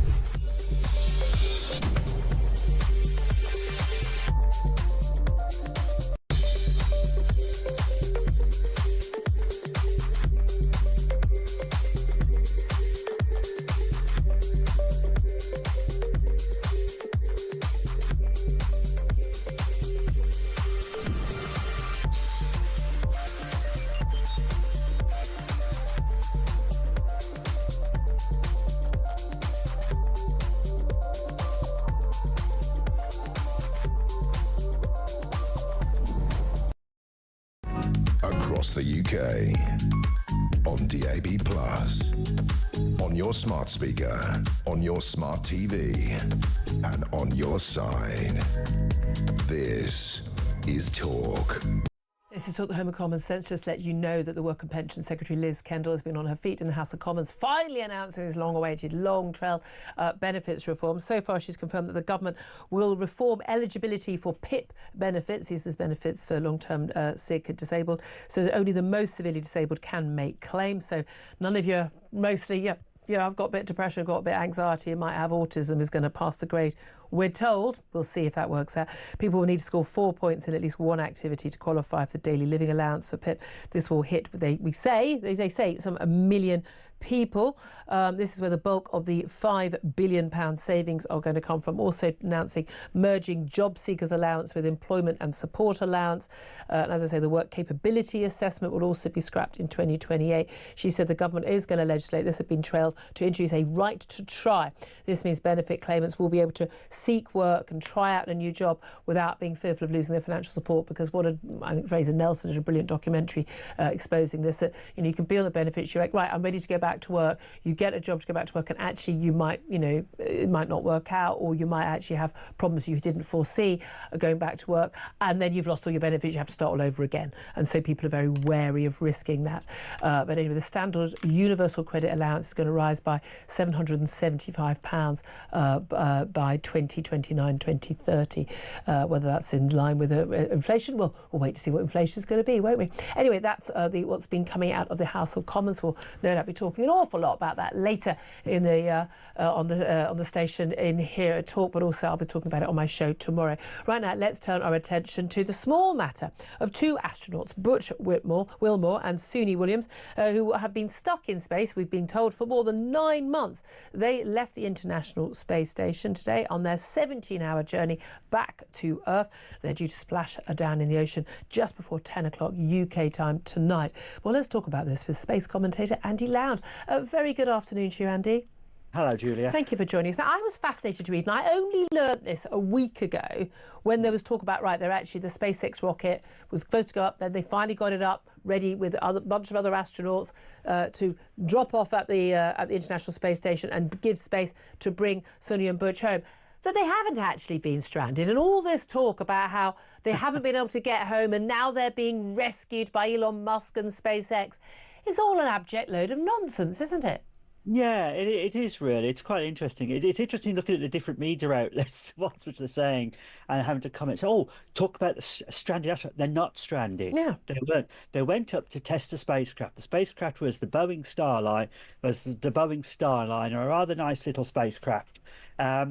It had thruster problems, so they were a bit risky bringing it back in case things went wrong. So they decided to bring the spacecraft back on its own, leave the two astronauts on board. Who were supposed to be there for 8 days, yes, and then come back. And then the idea was then, instead of bringing them back straight away with another mission, they said, no, what we'll do is, because it'll be cheaper, because NASA have to worry about the budgets, is they'll become 2 of the 4 astronauts as part of mission number 9, which was due to go to the space station, which brought 2 astronauts, a load of equipment for these people, including a change of clothes, which is a bit useful. Apparently they didn't have any of their own luggage on the first flight, so it was quite nice to get your own knickers. That's right. So all they did was then they simply took over the duties for that session, for that mission. Yeah. Simple as that. And they were both fully qualified astronauts. So they didn't need to be. They didn't need to be. They were only planning to be there 8 days. There was a mishap with the rocket. It was too unsafe to risk bringing human beings back in it. But basically, from what I can understand, we're talking about a few £100 million or dollars it would have cost to have brought them back early and have a special mission to go to space to collect them and bring them home, as opposed to the mission that was already planned with astronauts. So they left 2 spaces free. Those other astronauts joined them, and they've done the work for the last 6 months. That's right. It's as simple as that, really. It's a simple way of scheduling. In fact, Elon Musk said that if he could send a spacecraft up to bring them back if they wanted to. NASA chose not to do that. They wanted to do it the way they wanted to do it, and simple as that, really. But also, don't lots of astronauts actually? I think apparently one of the worst things for Neil Armstrong and Buzz Aldrin and others was after they walked on the moon, they were never allowed to go into space again, which was the great joy of their life, because of course they couldn't risk anything happening to them. Then actually, the astronauts love to go into space. It's what they trained to do, and getting to be in space longer. I think she's broken a record, hasn't she, for the longest time any female astronaut has been outside the space capsule, longest spacewalk. So actually, they wanted to stay. They were quite happy to. The people that suffer the most are their families back on Earth who miss the parties and miss the Christmas dues. But let's be honest. You can think of worse places to be if you're going to have to extended work time. One of the worst places you could be would be down here, probably on the Earth at the moment. I have to say, I've stayed in worse bedsits over my lifetime than the International Space Station. Talk to me just very briefly about the impact on them, because they've been in space a long time, and we know they've got all this equipment to try and keep muscle mass and bone mass up. But the changes to their bodies will be huge after that length of time. Yes, they will. They'll have to get used to 1G gravity again, and they need to sort themselves out for that. That'll be quite an important element. They'll go through full medical checks to make sure they're actually quite healthy and they're quite happy. They'll have to get used to a new diet regime, of course, because now they can eat more, because you have a very strict diet once you're in space as well. So they'll get used to it. And apparently one astronaut actually made a comment, said the most difficult thing he found was he forgot about gravity, because in space, if you've got a cup of a cup of something, you let it go and let it float. And apparently he started to do that on the Earth and things were falling on the ground. So it's those silly adaptations you've got to get back used to. And when you've been away for so long, it's absolutely extraordinary. Of course, there'll be so much testing about, we know there's radiation issues, there are long-term issues in terms of muscle mass, bone density and the like. But these people, a lot of these people, they trained as jet pilots first. They live for this thrill. This is what they love to do. I mean, you and I both go up there if we had the opportunity. Oh, totally. I would totally do it. Absolutely. So, throw our hats in the ring. Come on. If we want to go up for the journalists to the moon. I'm not sure I'd pass the training right now, but there we are. Well, I know it might improve the hair. I don't know. Andy Lound, space commentator, always great to talk to you. Thank you very much indeed. Benjamin Butterworth, would you go up into space if you got the opportunity? I'd like to say yes, but I mean, a couple of weeks ago, I was locked in a hotel room for 3 days with food poisoning, and that was hell enough. So the idea of 9 months up there, no. Yeah, but probably a better view from the International Space Station. Would you do it? Ian Collins is here. I thought that was Andre Walker for a second. I mean, can I just say, the wife would absolutely send you up, wouldn't she? Oh, she'd be delighted. Yeah, you're going to be gone for 3 years and 7 months, really. What do you mean you're back after 8 days? Yeah. I know, that wasn't meant to be. Would you do it? I would take... If I... You know, these multi-millionaires and billionaires who pay like 200 million to be in space, I would